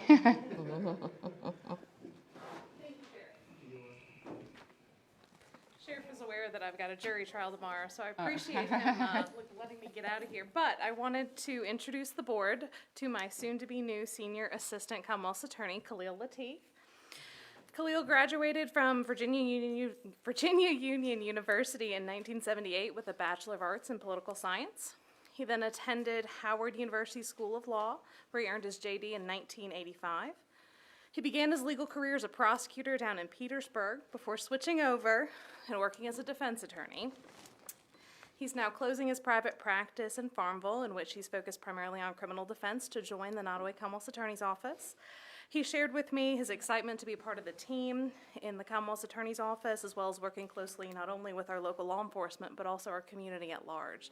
He really has a heart for getting involved with the community.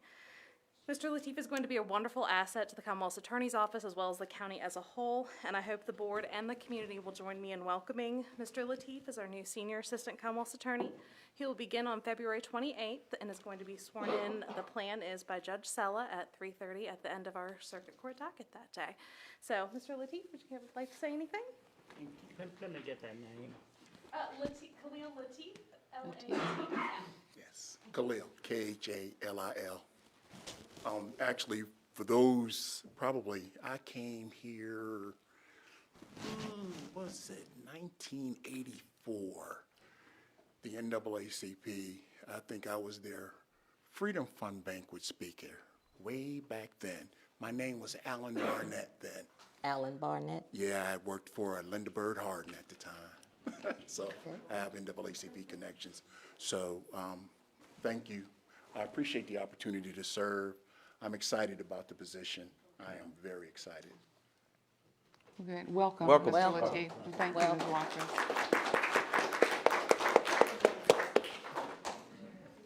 I thought that was Ms. Myatt from the Treasurer's Office, Ms. Hudson, Commissioner. He's talking to Dave. Sheriff Jones.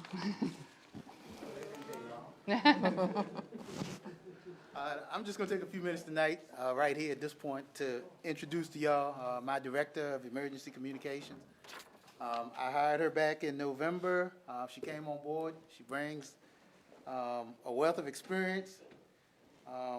Ms. Lauren Brown, again. Oh, snuck up behind me. This is Ms. Lauren Brown. And again, she came to us. She started her, well, let me stop. Ms. Brown brings to the table 12 years of experience in public education, starting in the Million Sheriff's Office in 2009. She came to us after 6 years with Powhatan Public Safety Office as a dispatcher and a dispatcher supervisor. Powhatan also recently upgraded to a new radio system. So that's kind of, she's got experience in that field, and I think she can bring a whole lot of knowledge to the table. Again, I just wanted to introduce you to her. She's going to be an integral part of our new radio communication system. Oh, okay. Thank you. All right. Welcome, Ms. Brown. Welcome. Welcome. Welcome.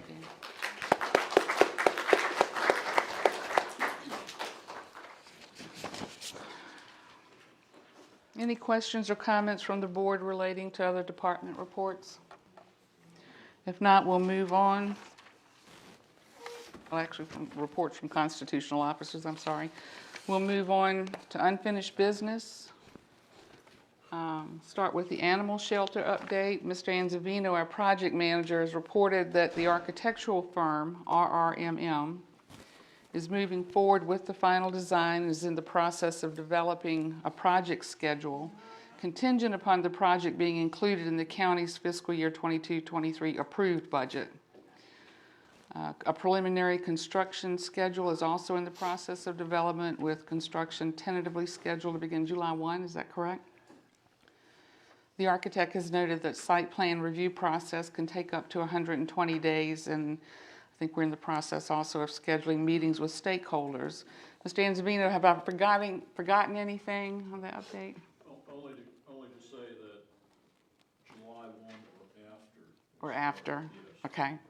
Because we have that 120 days for site plan. Right. And they are in final design now, but we're still gathering information. Okay, good. Thank you. Also, the CARES Committee reports donations of $188,344 plus pledges of $50,000. And information on their campaign and the new shelter project can be found on the Nottoway Cares website at nottowaycares.com and on their Facebook page.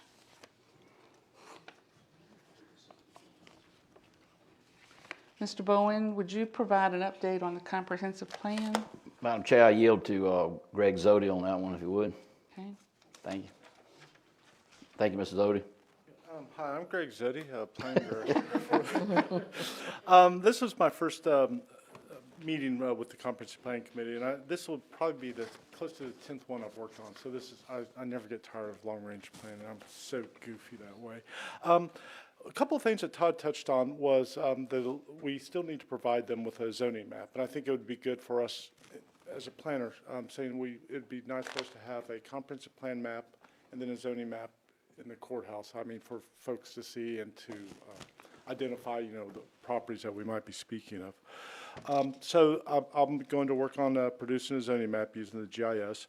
The members talked about looking for additional industrial areas that would be north of Burkesville, and thirdly, checking the zoning near Cedar Ridge Road, near the bridge, to see what that is and make sure that it's potentially developable. There's another brief discussion about the Fort Pickett boundaries, if they've changed since the last update to the comprehensive plan. On our next meeting, our March meeting, Todd's going to bring back Section 4.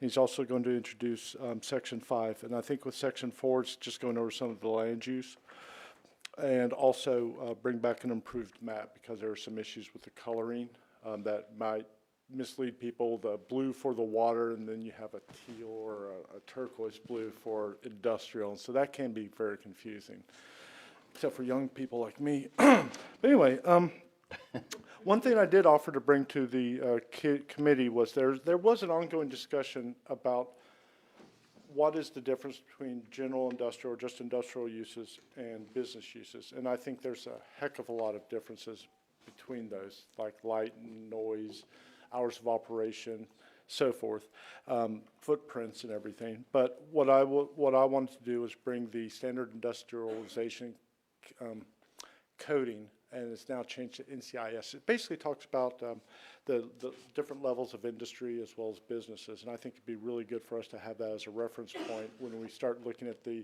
when I redo the zoning ordinance about what uses we want as by right and special exception. I happen to be a fan of by right with conditions, but that's just my opinion.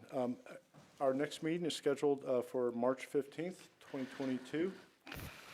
And that's really all I have at this time. Any questions for Mr. Zodi? No, ma'am. Madam Chair, I should have brought something up at the agenda, but I want to let y'all know I am adding, I got a motion from the Planning Commission later in that evening to begin working on the floodplain update. We have to get our floodplain ordinance amended prior to it taking effect on May 3rd. 2022, and so they did the motion per code, and so I just want to keep you on the loop on that. And as we move forward, I'm going to bring a lot of zoning ordinance updates to y'all, as well as I'm going to bring my own style of presenting reports to y'all. So it's just easier for me to read, what I'm used to. So that's Thank all. you. I didn't mean to take. No, thank you, Mr. Zodi. You're welcome, ma'am. All right, let's see, Mr. Anzavino is here tonight to speak to us on solar energy revenue generation and renewable energy facilities ordinance.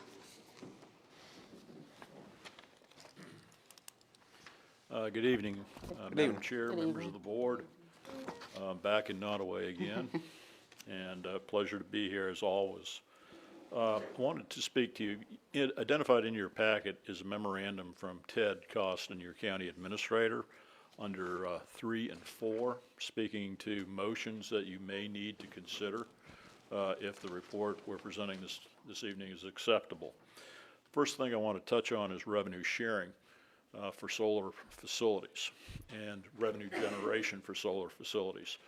At last Thursday's work session, I gave you I thought, a fairly extensive presentation on the different methods of revenue generation that you have available to you for solar. Remember, we have the machinery and tools are the default type of revenue generation which you're currently under.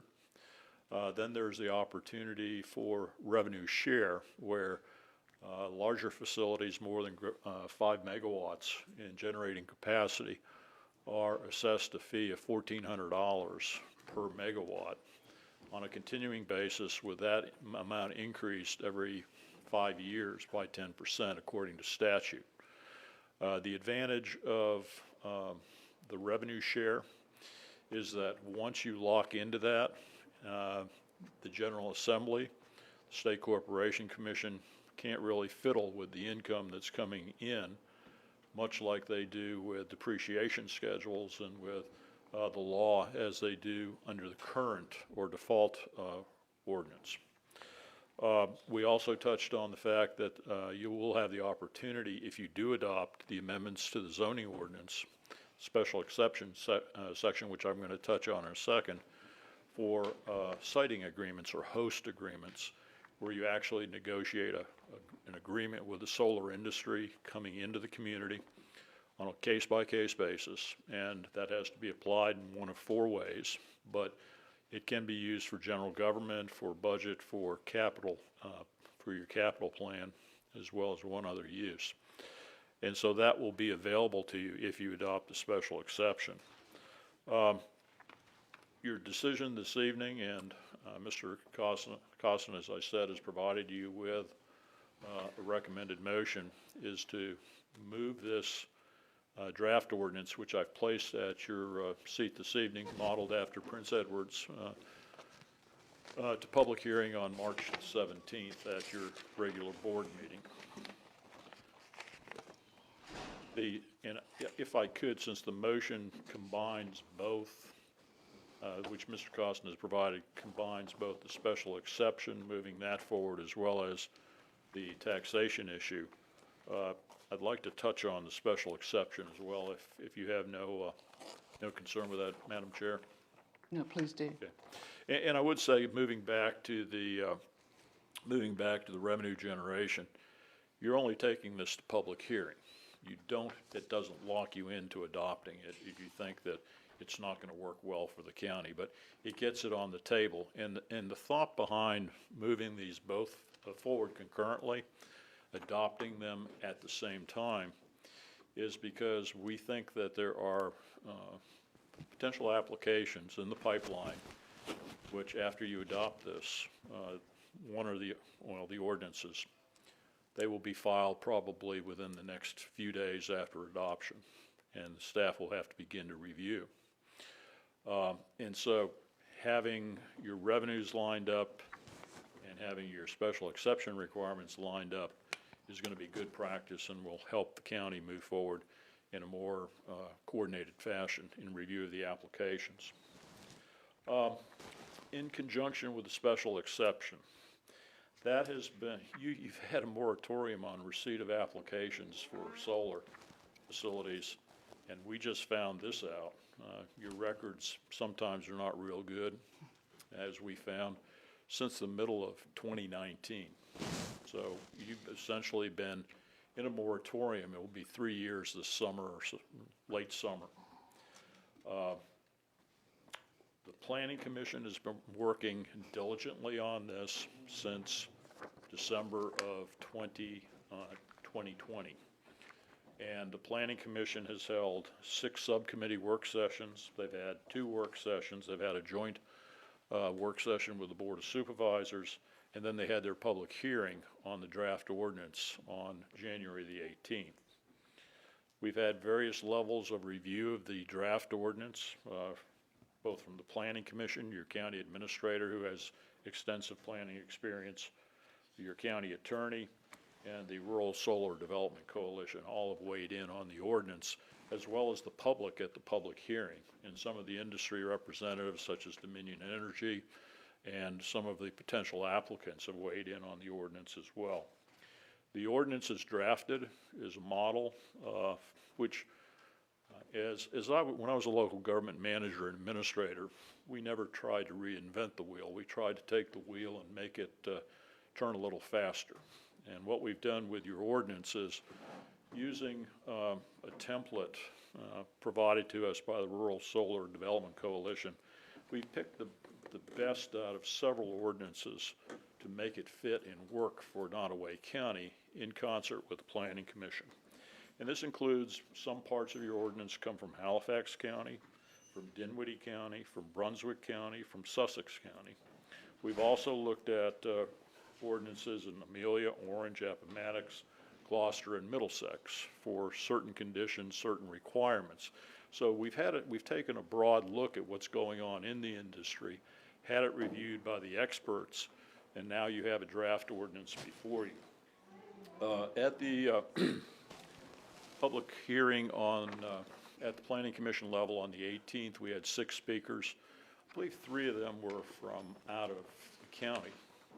And the 3 folks who spoke, I think, from in the county, provided us valuable information. And we made several adjustments to the draft ordinance in conjunction with setbacks, increasing the landscape buffer, providing a little bit more definitive language in regard to stormwater and emergency and erosion sediment control review.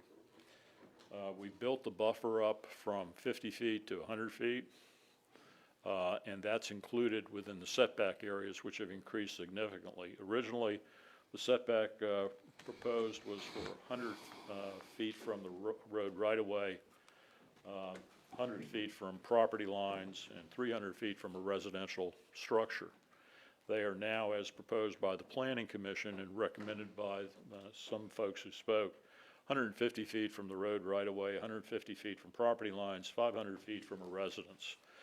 And we have included also buffers from rivers and streams, modeled somewhat after the Chesapeake Bay Ordinance, which has some very stringent regulations for building into wetlands, building near rivers and streams. The Planning Commission on Tuesday night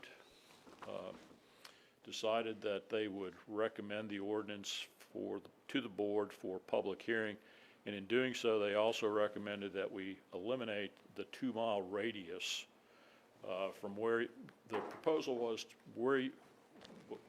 If you had a major solar facility, you had to measure out from the project area of that major solar facility, which is within the fenced area, 2 miles, and you couldn't have another major solar facility. Planning Commission felt that that was a little bit too restrictive, and there are other provisions in the special exception section of the zoning ordinance here that give you a great deal of latitude in making decisions. So we've extracted that, because that was a tough one, because Mr. Bowen had asked at our work session last week, and I showed it to him on Thursday evening, where are your transmission lines that these folks will be hooking into? And they run essentially along 460, and there's one that goes down towards the river. And we'll provide that to the board in a report in the future.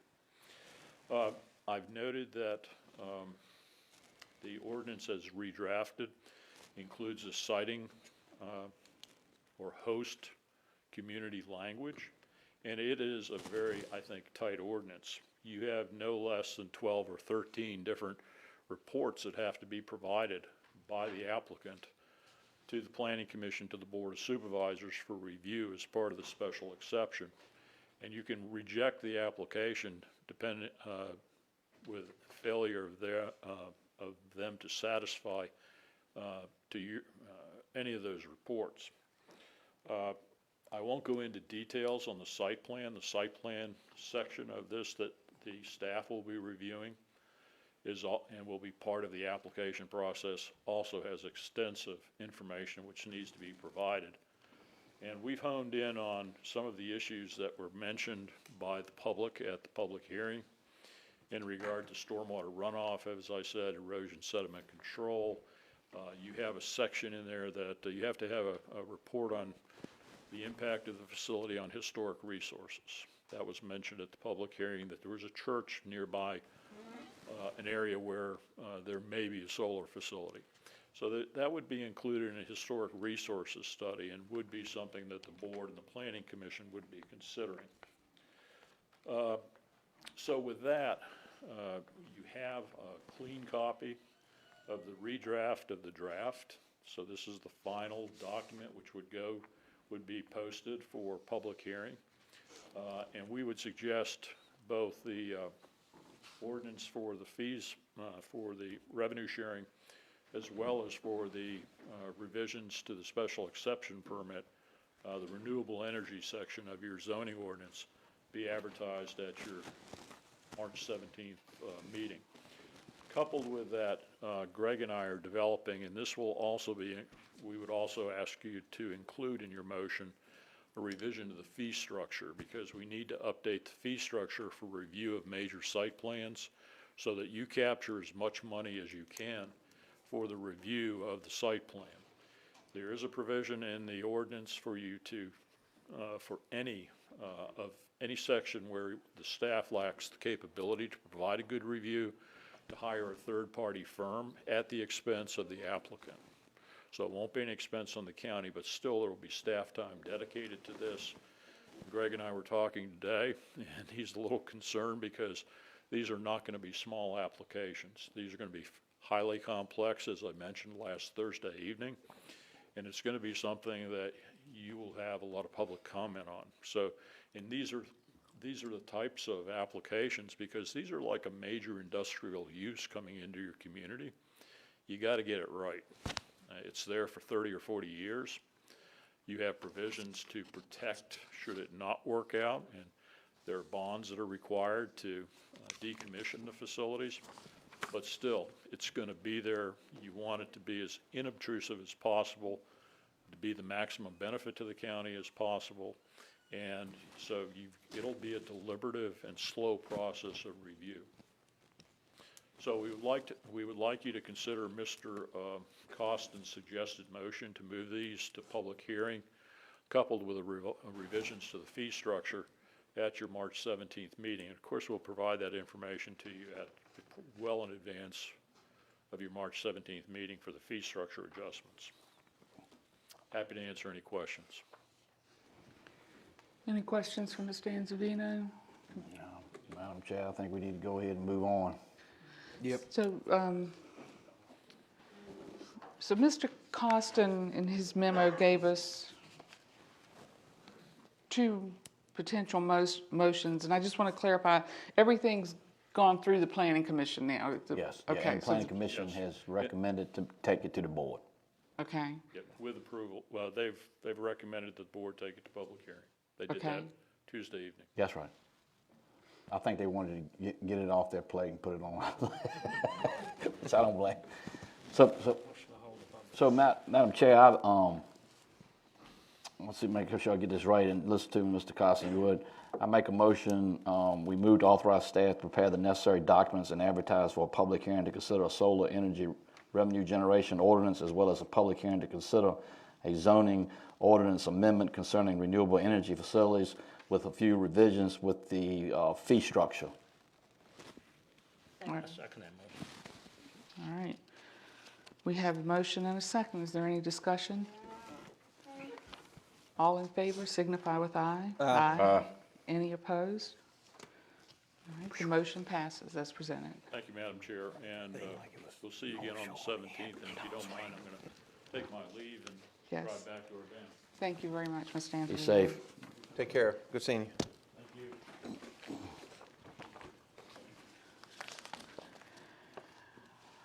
All right, let's see. All right, next, Redistricting. under unfinished business, redistricting public hearing, Ms. Tomer?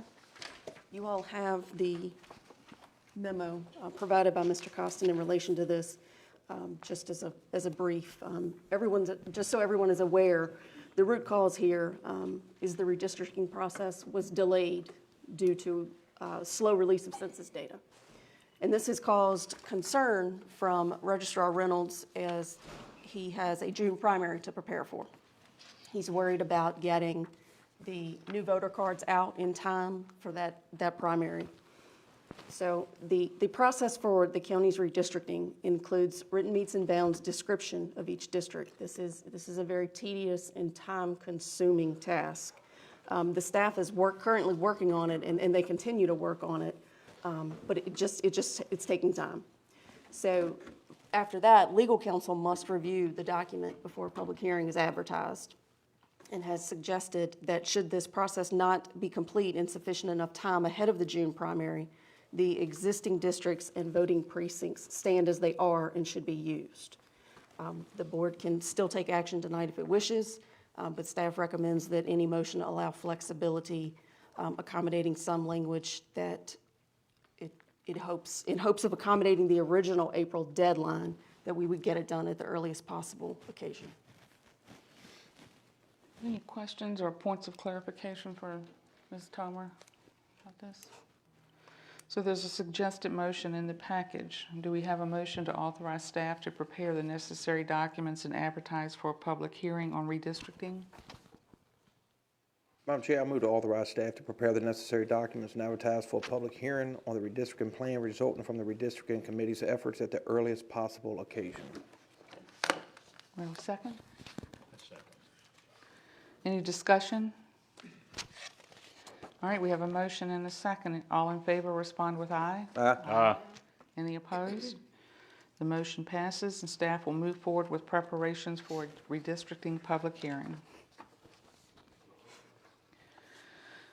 Next, we have in our package solid waste fees and policy updates. The information that we had was previously provided by Mr. Costin for our review. Ms. Tomer, we've discussed the possibility that there may be additional information forthcoming that could impact the overall operational cost of the landfill. Can you speak to this for us? So the last communications that I had from Town of Blackstone staff was that their council had authorized a public hearing on their proposed increased leachate rates coming up at their February 28th meeting. The outcome of that has potential to be strong. It could be very critical to our fee schedule. You can move forward with a motion on a public hearing for this next month as you've been presented, but it may be more prudent to wait until after the town sets their fees. We know what we're dealing with. Would everyone be in agreement to tabling? Would everyone be in agreement to tabling this matter until we have the additional information that we could incorporate into our considerations? Yeah, Matt. Do we have to, we table won't have to make a motion? I don't think we have to make a So, motion. I just did. We don't need to do that. we don't need to do that, Sandy? It's easier if you don't, because if you move to table, you can bring it on. Withdraw it. Just withdraw your motion, Mr. Vaughn. Oh, you did? Oh, okay. You would, okay. Madam Chair, just so we're gonna have another subject here about boundary line adjustment, and we had this tension between our towns, which I just wish it would go away. We gotta get that fixed. But it's something that I represent Burkeville, and so we had some candid conversations. Blackstone owns the electrical company, so let's take that out to formula, and let's don't talk about Craig. I just want to talk about Burkeville for a minute, okay? So I live outside of Burkeville, so I live in the county, and on my utility bill is $3 a month and that goes to the landfill fee. I didn't realize this, but the people inside of town says they have that same tax on their bill as well, $3.50. And here, and when they collect their trash in Burkeville and take it to our landfill, they get charged again. They feel like they're being double taxed. They're really not. You can say, I know, but when I'm beginning to tell you us here, we got to have some educational, some conversations, or next thing you know, we're gonna have one lawyer talking to another lawyer, and we really need to talk and get that understood between the county and the towns. Okay, and I hear you, Mr. Vaughn, but we got a whole new administration, and we need to have that discussion. But I'm willing to have that discussion. Okay. I don't have any problem with discussing it. I just want the board to be aware of some discussions I've had with some elected officials. Okay. Anyway, all right. Thank you, Mr. Bowen. Let's see. All right, we're moving on to new business. Ms. Tomer, delinquent tax collection. You have a single parcel that received a bid that is insufficient to pay all of the outstanding taxes and court costs. For this property, a bid of $1,100 was received. However, the property is assessed at $7,000. Acceptance of this bid will allow for a large portion of the court costs to be recovered, but is not sufficient to cover the unpaid tax lien. Acceptance of the bid will, however, get the property back on the tax rolls for all future collections. The board has an option to accept the bid as it is and allow for the sale to proceed, or refuse the bid altogether, and the property would be placed up for auction again in the future. Questions for Ms. Tomer? Anyone? I have a question. What is the cost associated with re-advertising and attempting to resell the property? The treasurer could probably tell you that. A lot of that is built into Mr. Elliott's bills. Okay. Do we have a motion to either accept or reject this bid? Madam Chair, I'd like to go back to what your question you just asked there. We could put this back on our agenda next month and have that information from Ms. Myatt available. I do, yeah, certainly, if that's what you want, we'll get it. I'd be all right doing that. I will say, though, that historically, the costs are, although we, typically, you accept a bid that allows you to recover it, but they can get extreme, especially if the parcels are, put in auction after auction after auction. Yeah, I agree with that. I agree with Ms. Tomer on that comment. In my experience, sometimes you got to just say you lost. You take your loss, you lick your wounds, you move on and put it back on the tax map, and so you get that. But anyway, but it'd be a good chance to hear what she's got to say, and we all, because you want to be you want to be able to vote for this thing and understand what you're voting for. So I get it. All right.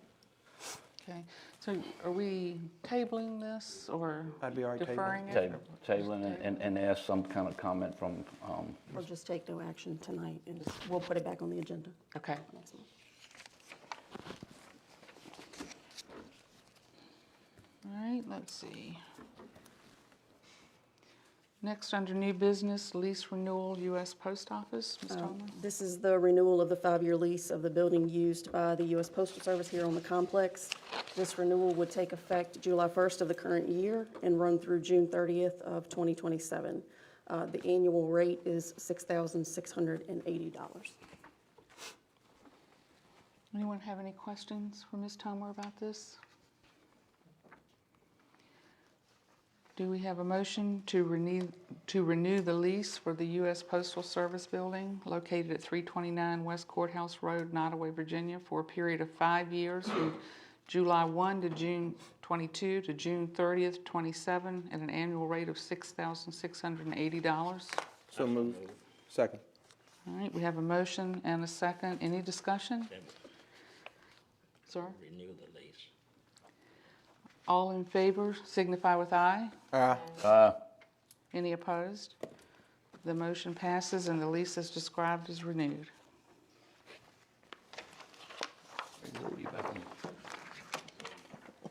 All right, next we have contract lumber rail resolution. Mr. Zodi?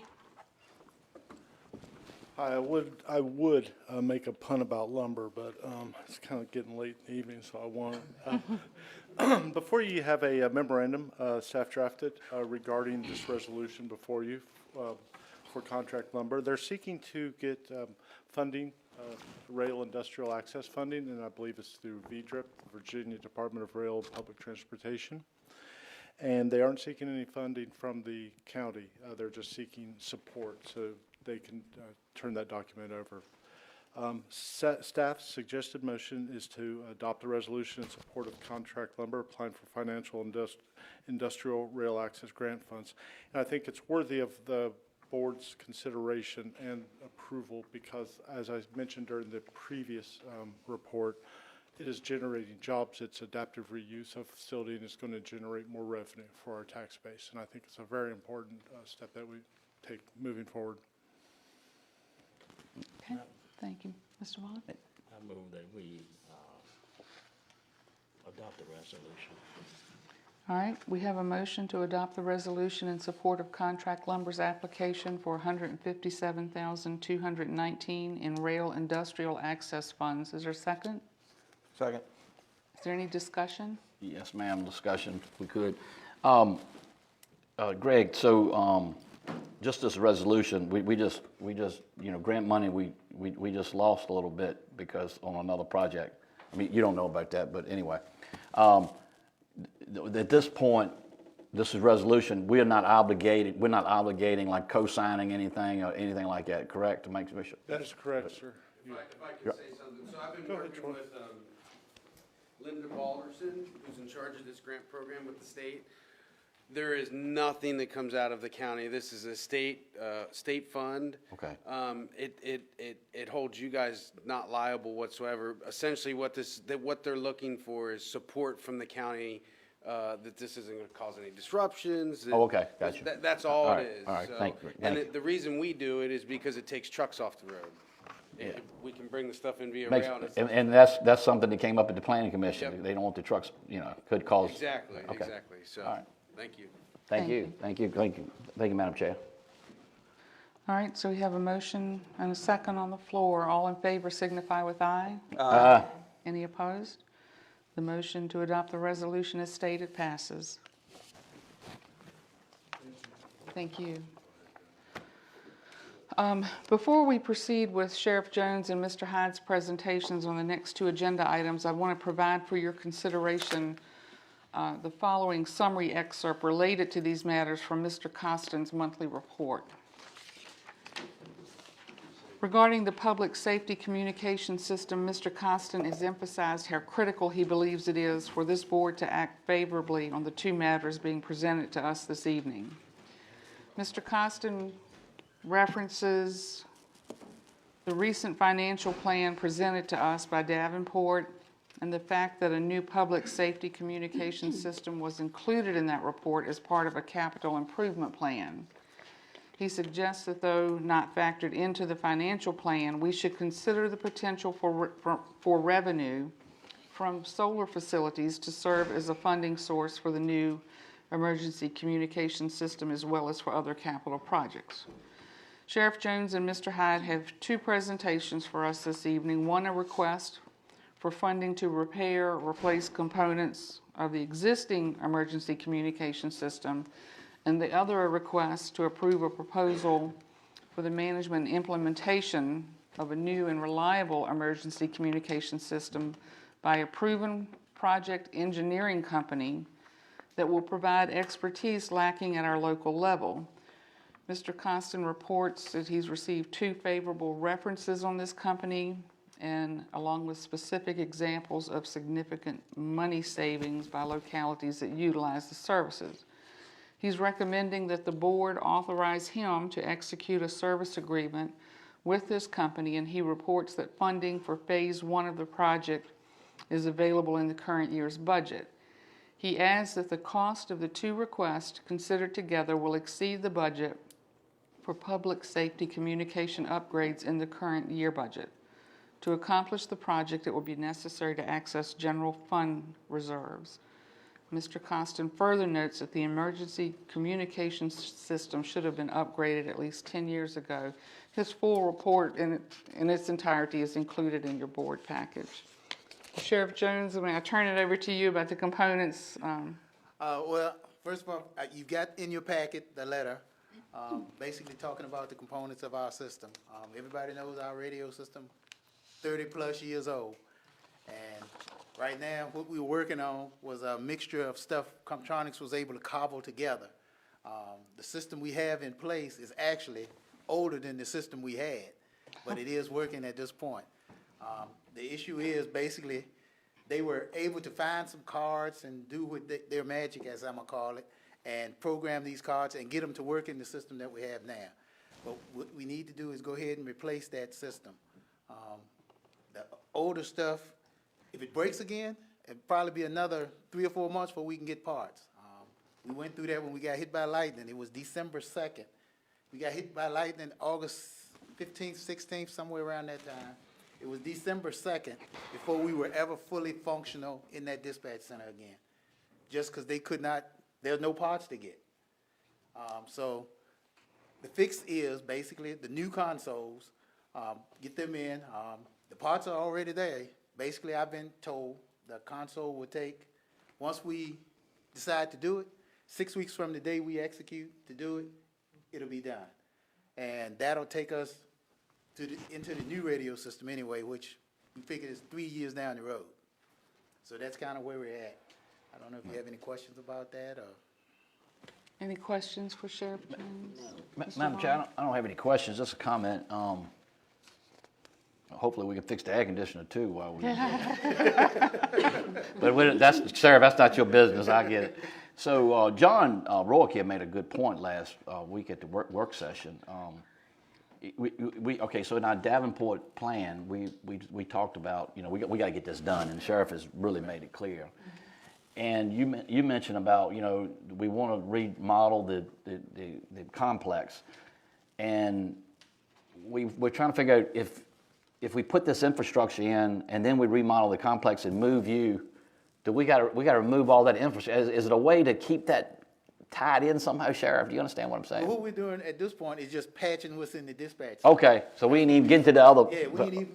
Okay. Like I said, Mr. Hyde's gonna come up here behind me shortly. Okay. To talk about the implementation of the new radio system and what we need to do there. Okay, I got you. So we're not getting. Trying to patch what I have in the dispatch center now. So we can replace with the next step. Okay. Yeah. With this capital project. Okay. Yes, sir. Thank you. Thank you for clarification. Thank you, Madam Chair. Thank you. Sheriff Jones, for these services or purchases, do we have to go through a procurement process? This is, Comptronics is the one that we under contract with already. Okay. That maintains our radio system. Great. They're the ones that do that. Do we? I would think we have to. You all did obtain an additional proposal. Yeah, we I did mean, it obtain one that bid was out. way up there, but that would be somebody that had to come in and they'd have to do their consulting and figure out the whole thing. Comptronics is gonna come in and basically patch it. What's the amount? 58601, total contract. 58,601. So, Yes, ma'am.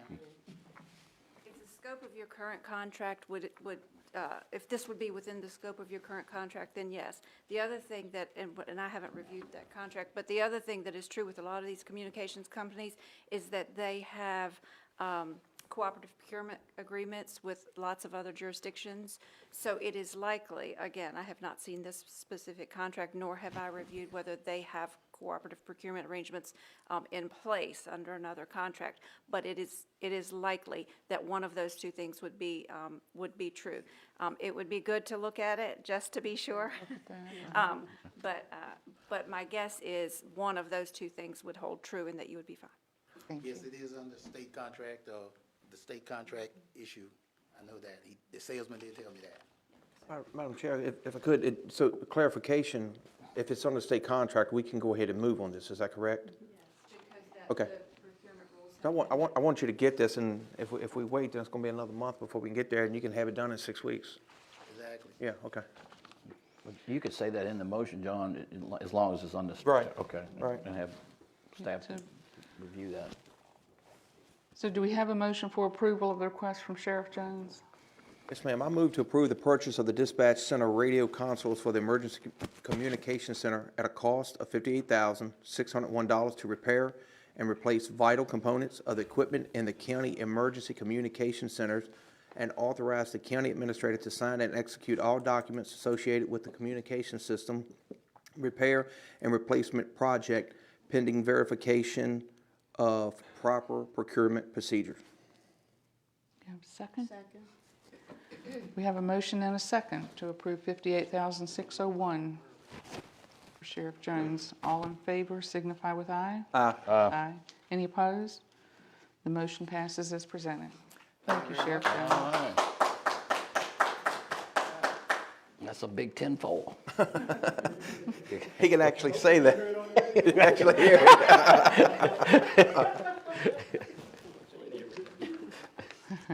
Next, Mr. Hyde can step up here. We're gonna talk a little bit more about the new radio system that we hope to implement. That's the one, like I was saying, that's gonna take from 2.5 to 3 years of implementation. Right. So that's why the previous request has to get done so we can make it to that. I got you. All right, Mr. Hyde? Mr. Hyde, before you begin, I need to apologize. I failed to call on you for the departmental reports. I don't know if you had comments for that. I'm sorry. I did call on you. That's okay. I was just going to correct the packet. Okay.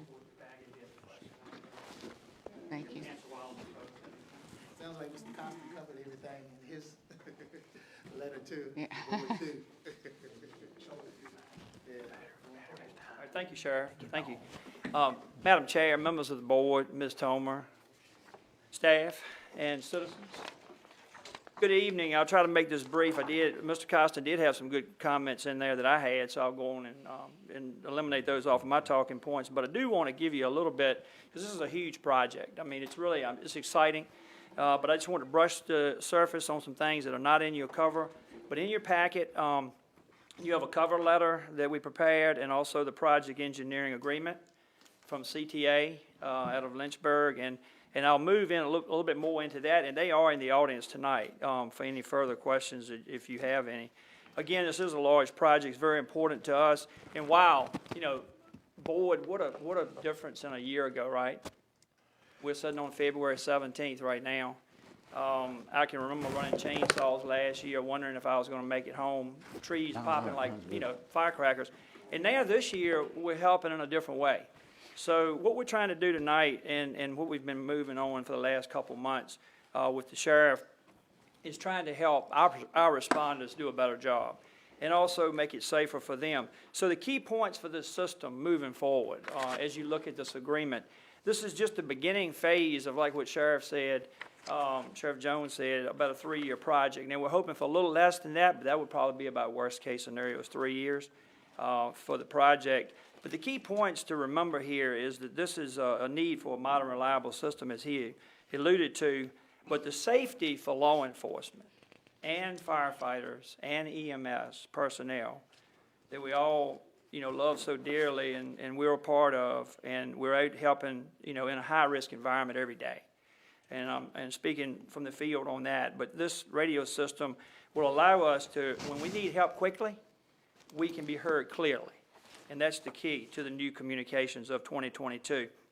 Achieving operability within Nottoway County between departments, but achieving interoperability outside of the county, running with the neighbors like Amelia, Lunenburg, et cetera, and Prince Edward. So these are the two things, operability and interoperability, that's so important in a new system. Now, the modern radio system is very complex, and that's why we're here with a proposal, as Sheriff Jones mentioned, of having someone that's an expert in the field that has the time to put in the commitment and dedication to the writing of the specifications and getting it out in an RFP to the vendors, so we have a very unbiased system, unbiased process. The modern radio systems today are very, very time intensive to design. The modern assessment guides localities through all the steps. So the needs assessment is the first thing this company would do for us. They would get all the stakeholders together, all Nottoway County fire departments, law enforcement, and EMS, as well as any other radio users, is really important. And that would come through multiple meetings. I can imagine not hundreds, but tens of meetings, and maybe even 100 meetings over this period. But the needs assessment phase would represent the county with the best options to move forward with a functional specification for replacement system, as Sheriff Jones mentioned, that meets our needs. As you're going to hear shortly with a couple comments that I had received through the reference checks, funding spent on the front end, this is very important, funding spent on the front end could, with a very well-developed needs assessment and a written functional set of specifications, can save large amounts on the back end. And we've seen that in proof of the neighbors in a couple of the reference checks that we've had with projects of this size or even larger. Now, I want to take this moment, just a second, if you would, to recognize our radio committee. It's very important, and this is the committee that if this moves forward, we're going to be together a lot over the next 3 years. It is starting with Sheriff Jones, of course. We have, you met Lauren Brown, our Emergency Communications Director. She's part of this group. We have County Administrator Ted Costin, and also Assistant County Administrator Katie Tomer, and myself represent Department of Emergency Services. We met with Cheryl Jiggets in your package as the owner senior manager, and Jeremiah Knowles, communications engineer, on March the 7th in our meeting room, and everyone was very pleased, as we mentioned, who are all in attendance tonight. Both Ms. Jiggets and Mr. Knowles are sitting in the audience. Our project team communicated this over the next few months, and then we met again on February 8th, just a short while ago, to discuss this project, and we all agreed to move forward with this proposal tonight. We also reached out to Lunenburg County, Page County, the statewide interoperability coordinator for the governor, and also we reached out to Amelia County for professional references. And I just want to share a couple, and we'll move right on into the to the actions from the board tonight. All references contacted gave us nothing but positive points.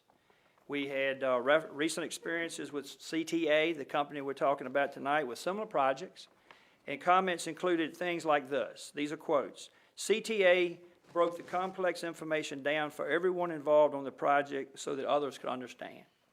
CTA had responded to our needs, explained the details, and were very knowledgeable. And here's a good one I liked. Page County, when we talked to them, they advised us that CTA saved them $850,000 on their total project by having that on the front end, and they realized it on the back end. The statewide interoperability coordinator for the governor said that I couldn't give anyone a higher recommendation than CTA. CTA has high integrity, they are unbiased, and they truly want a locality to succeed with an excellent radio system. Another quote is, CTA works hard to provide the best options to a locality at a lower cost. And finally, CTA staff communicates well and frequently during the project, and they are dedicated to serving you at any hour of the day, any time. They're very reachable, very approachable. And last but not least, when they work for you, they are all in. Those were quotes. So at this time, board members, staff is recommending, as you see in your packet, they're recommending approval of the attached project engineering agreement with CTA Consulting LLC, which outlines performing all 3 phases of this engineering project for the County of Nottoway, beginning immediately after approval, if there is approval, and will be execution of the agreements. They could begin immediately. Staff is also requesting approval from the county administrator to sign, for the county administrator to sign and execute all documents, and I think Ms. Shackleton mentioned that, associated with the project of the engineering agreement. At this time, that concludes our talking points on it, both Sheriff Jones and myself, and we're here to answer any questions, and we also have CTA to answer questions. All right. How about questions from Mr. Hyde? No, ma'am. I would like to say, well, who is the representative of CTA? They here? Oh, Yes, okay. I thought, Ms. okay. Jiggets and Mr. Knowles, yes, sir? Madam Chair, can y'all give me an example where you saved money with Page County with the 800 something? I mean, short, not a long version if you could. Of course. Well, actually, in Page County, we were not part of that initial planning. Okay. That Mr. Hyde said is so critically important. We came in after a spec had already been written. Okay. So we helped them through the negotiation and through the contract signing. So we actually saved them that money after the fact, which probably would have saved it at the beginning. I'm with you. Okay. Because we caught a few things. Okay, gotcha. All right. Thank you. Thank you so much. Need to move on. I have to do it.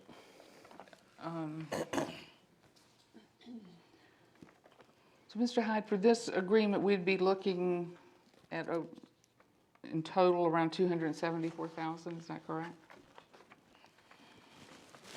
If you add all three phases, which I did this afternoon on the, going back through and looking at the timelines, and I appreciate Ms. Jiggets putting the timelines on, you're looking at probably on the larger end, about 438, 450 over the 3-year period.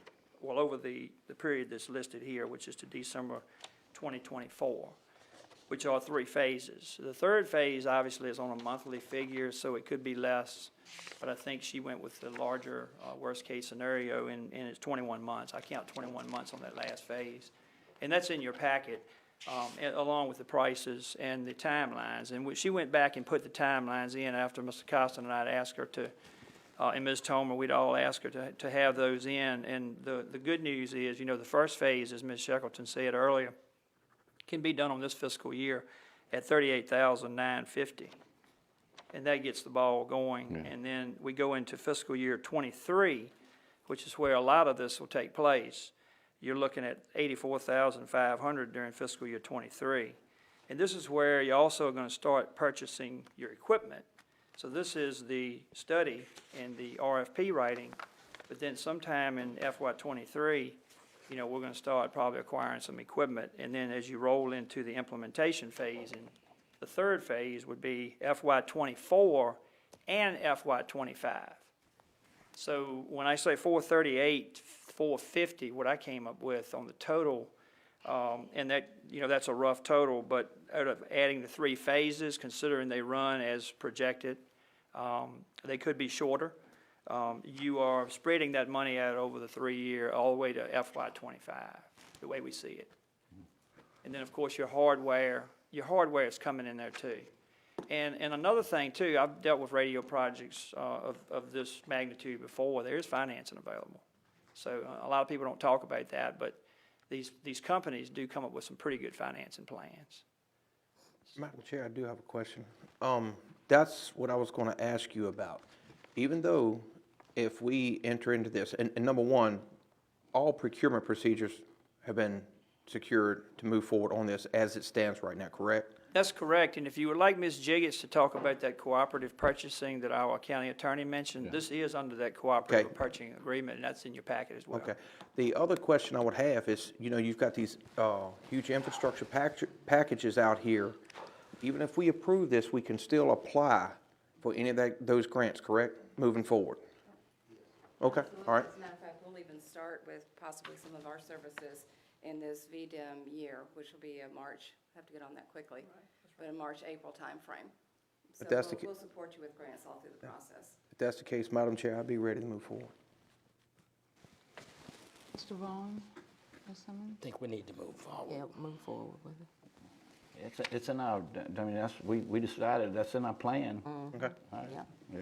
All right. Can't back up now. And the sheriff has made it clear to us. Madam Chair, are you ready for a motion? I'm ready for a motion. I move to approve the project engineering agreement between the County of Nottoway, Virginia, and CTA Consultants, LLC of Lynchburg, Virginia, and the execution of this agreement by the county administrator for the complete proposal of needs assessment, procurement, and implementation phases as outlined in this agreement and as recommended by staff to begin the comprehensive process of replacing our existing public safety radio communications system. I second that motion. All right. We have a motion and a second. Any discussion? All in favor signify with aye. Aye. Any opposed? The motion passes as presented. Thank you, Madam Chair, members of the board. Thank you, Mr. Hyde. Included in our package is Weston Yates' resignation from the Planning Commission. In his monthly report, Mr. Costin addresses this as follows. Let's find this. Staff recommends accepting the resignation, but before considering a replacement, consider reducing the size of this body. At 13, it is large in comparison to other like rural communities, and the quorum of 8 has been a challenge not met during one work session since August. I recommend a reduction over time if the board wishes to reduce the size of the body, and also consider the concept of 1 member from each district, 1 member from each town, and 1 member of the governing body, a total of 9 with a quorum of 5. So if it's the board's pleasure, we can vote to accept Mr. Yates' resignation, but defer creating a vacancy until we have further discussion with the county administrator. As their term expires, are you going to reduce it that way? That's something you'd have to talk to Mr. Costin about. Okay. What do you? Yeah, I don't know, you know, that's a good question. And let's say, this is your district, wasn't it? Yeah, well, actually, it's 2 missing there. 'cause Yeah, Mr. if he's Dews- got 2 missing, then that's not fair. If he's got, you see what I'm saying? If Anything we do to John is fair. I wouldn't say that out loud. I couldn't miss that. Yeah, let's accept his resignation. Yes, And yes. then let's see and I see what Mr. Costin is saying is about the, side. But I will say this, we got good representation all throughout the county. Right. And not just a good representation of you know, where they live at, but their occupations, y'all, you know, forestry and land surveying, and we really farmers, you know, we got it, you know, so That's an excellent committee. right. And District 2 still has 1 on there, Mr. Lavelle. Yeah, the Lavelle is still there. Yeah. Right. So, Madam Chair, I move to accept the resignation of Mr. Winston Yates. We have a motion to accept I'll Mr. second Yates. that. We have a second. Any discussion? All in favor signify with aye. Aye. Any opposed? And the motion passes to accept Mr. Yates' resignation. Ms. Tomer, consent items? You have 8 items for consideration tonight. Excuse me. You have the January operational expenses for all funds. There is a $1,687 budget adjustment for the sheriff. This is a burn justice assistance grant. $1,691 adjustment for animal control. These are made up of 2 private citizen donations to be used for the vetting of animals that are in the custody of Nottoway Animal Shelter. There is a $2,500 budget adjustment for animal control. This is the 3rd of 4 disbursements from a $10,000 Virginia Federation of Humane Societies grant awarded to the shelter in fiscal year '21. American Rescue Plan funding for the library in the amount of $6,556.70. There is a CSA reimbursement in the amount of $869.95. There was an expense related to a case that had been paid from local CSA funds that in turn had been awarded federal funding. American Rescue Plan funding, another set of American Rescue Plan funding for the library in the amount of $1,465.30. And a new fiscal year '22 grant funding in the amount of $5,000 from the Virginia Federation of Humane Societies for Animal Control. Okay. Do we have a motion to approve the consent items as presented? So moved. Sorry. You might want to read that. Yeah, can you amend that motion to include authorization to sign? Because 2 of those grant documents I require will signature. amend my motion to approve, include that. All right, Second, stand. okay. Any discussion on this? We have a motion and a second. All in favor signify with aye. Aye. Any opposed? The motion passes. In your package, in the correspondence information items, you have the January items of interest from the CRC. Any questions or comments about that information? And then Mr. Constance County Administrator's report, we've referenced a good deal of what was in the report already, but he did ask that I hit a few highlights. Mr. Constant indicated that he and Mr. Zodi met with VDOT staff concerning road conditions in the Cole Harbor subdivision. VDOT's assessment is that in their current condition, the streets in this subdivision are far from eligibility to be taken into the state system. Mr. Costin reports that Cole Harbor was developed in accord with state and local law in place at the time of the development. There's apparently a recorded private road maintenance agreement in place, the terms of which have not been fulfilled. Staff is not recommending the utilization of public funds to improve this situation. He further suggests that the utilization of public funds for this project would set an expensive precedent for all subdivision private roads, improved or unimproved. On another matter, Mr. Costin reports that the company ABM is initiating their energy audit for the courthouse complex. They'll be inspecting wastewater infrastructure, specifically related to recent plumbing issues. Another critical maintenance issue involving a Route 40 rail crossing located on county LRA property has arisen and currently under assessment. In his report, Mr. Costin notes that staff has been incorporating information from our recent financial planning report into the current budget planning process. The county's building inspector, Dean Lewis, will be attending Fire Marshal Academy to qualify as a fire official able to conduct fire safety inspections. Mr. Costin hopes to receive inspection assistance from other localities during Mr. Lewis's training period. He notes there may be 1 or 2 day delays in plan reviews during this time. The board chair, vice chair, and the county administrator completed BACO's Chairperson Institute training. And finally, Mr. Costin is proud to announce that Assistant County Administrator Katie Tomer has been accepted into the inaugural offering of the Virginia Women's Municipal Leadership Institute, sponsored by Virginia Tech. Katie, congratulations and best wishes with that. It's quite an honor. We look forward to hearing all about it. We're proud of you. The comments from the board section has been moved on the agenda from its previous location where it followed closed sessions to now it's going to proceed closed sessions. So are there any final comments from board members? I have one, Ms. Shackleton. I just want to announce that Crossroads, we have been looking for a new director, and we have appointed a new director. She will start on April the 11th. Her name is Dr. Melba Moore. Good. That's good news. So we're looking forward to the Good. Thank you. change. Mr. Vaughn? I don't have anything to comment on now, but we only have about 25 minutes left before 10 o'clock. Mr. Bowen? You said it pretty quick a little while ago, so well, congratulations to you and John for taking that BACO Institute as well. I know I took that class, and it's not, it's pretty, it's the networking part, and people have the style, and you're doing a really good job too. Thank you very much. I appreciated the opportunity. Not really as good as I used to do it, but it's okay. But anyway, and I want to say this. So on the redistricting, I really want the citizens to hear that. Helen, you took a punch in the redistricting, and you kept your head up, and we collaborated, and now it's time to hear from the public. We got to hear what the public's got to say. But I just want to say those hard decisions are hard for each other, and because we all love where we're from and where we stay, but anyway, I just want to say to you, Helen, out of everybody though, you took a hard punch and you kept your head up, and I appreciate that. You're welcome.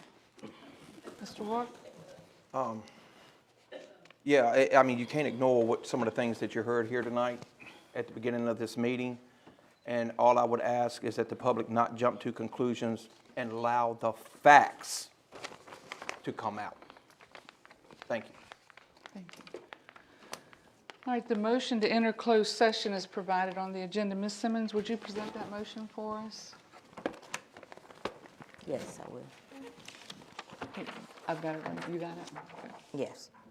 Motion to enter closed session. I move that the Board of Supervisors of Nottoway County, Virginia adjourn into closed meeting pursuant to Virginia Code 2.2-3711A8 for consultation with legal counsel employed or retained by Nottoway County regarding specific legal matters requiring the provision of legal advice by such counsel, specifically regarding boundary line adjustment and water service options, and also pursuant to Virginia Code Section 2.2-3711A7 for the consultation of legal counsel with legal counsel, and briefing by staff members on consultants pertaining to actual or probable litigation where such consultation or briefing in open meeting would adversely affect the negotiating or litigating posture for the public body, specifically regarding zoning litigation.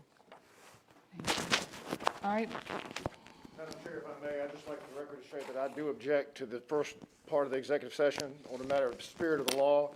And I thought I heard earlier that y'all were going to discuss personnel board member. That was proposed earlier. I asked the question, could we? I did not propose to do it because I also believe in facts. Fantastic, thank you. And just because you can go in and talk about personnel, the people of Nottaway County hire and fire y'all. You don't work for the attorney or each other. Thank you for a reminder. Okay. You got the motion? all right, yeah, we've got the motion on the floor. Do we need to have a second? Second. All right, we have a motion and a second to enter closed session. All in favor signify with aye. Aye. Aye. Any opposed? Aye. This meeting will now enter closed session. Yes. Cut your mic on. I'm good by the recording. I didn't know about that. If you didn't say it, don't worry, I promise. I just pointed out. I did it. Everything is the same. I just make that tiny amendment because I got up here. Yeah, I got up here. I didn't know that.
All right, this meeting now reconvenes in open session. Mr. Rourke, will you read the motion calling for certification of closed session? Yes, Madam Chair. Whereas the Nottaway County Board of Supervisors has convened an executive meeting on this date pursuant to an affirmative recorded vote and in accordance with the provisions of the Virginia Freedom of Information Act, and whereas 2.2-3711B of the Code of Virginia requires a certification of this Board of Supervisors that such executive meeting was conducted in conformity with Virginia law. Now, therefore, be it resolved that the Nottaway County Board of Supervisors hereby certifies to the best of each member's knowledge, one, only public business matters lawfully exempted from open meeting requirements by Virginia law were discussed in the executive meeting to which this certification resolution applies, and two, only such public business matters as were identified in the motion convening the executive meeting were heard, discussed, or considered by the Board of Supervisors, and three, no action was taken in executive meeting regarding the items discussed. You have a second? Second. We have a motion and a second calling for certification of the closed session. Ms. Tomer, will you roll call the board? You have all heard the motion by Supervisor Rourke. Mr. Bowen, do you certify? Yes. Mr. Rourke, do you certify? Yes. Ms. Simmons, do you certify? Yes. Mr. Bowen, do you certify? Yes. Madam Chair, do you certify? Yes. Motion carries. All right. Do we have a motion to adjourn? So moved. Second. All in favor signify with aye. Aye. Meeting is adjourned. Madam Chair, you just beat my record. I'm just-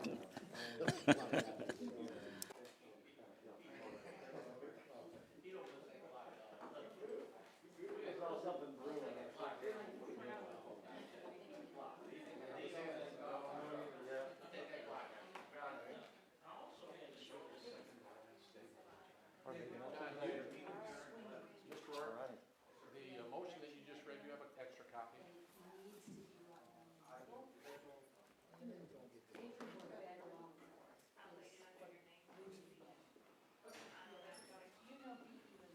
Good job, Katie.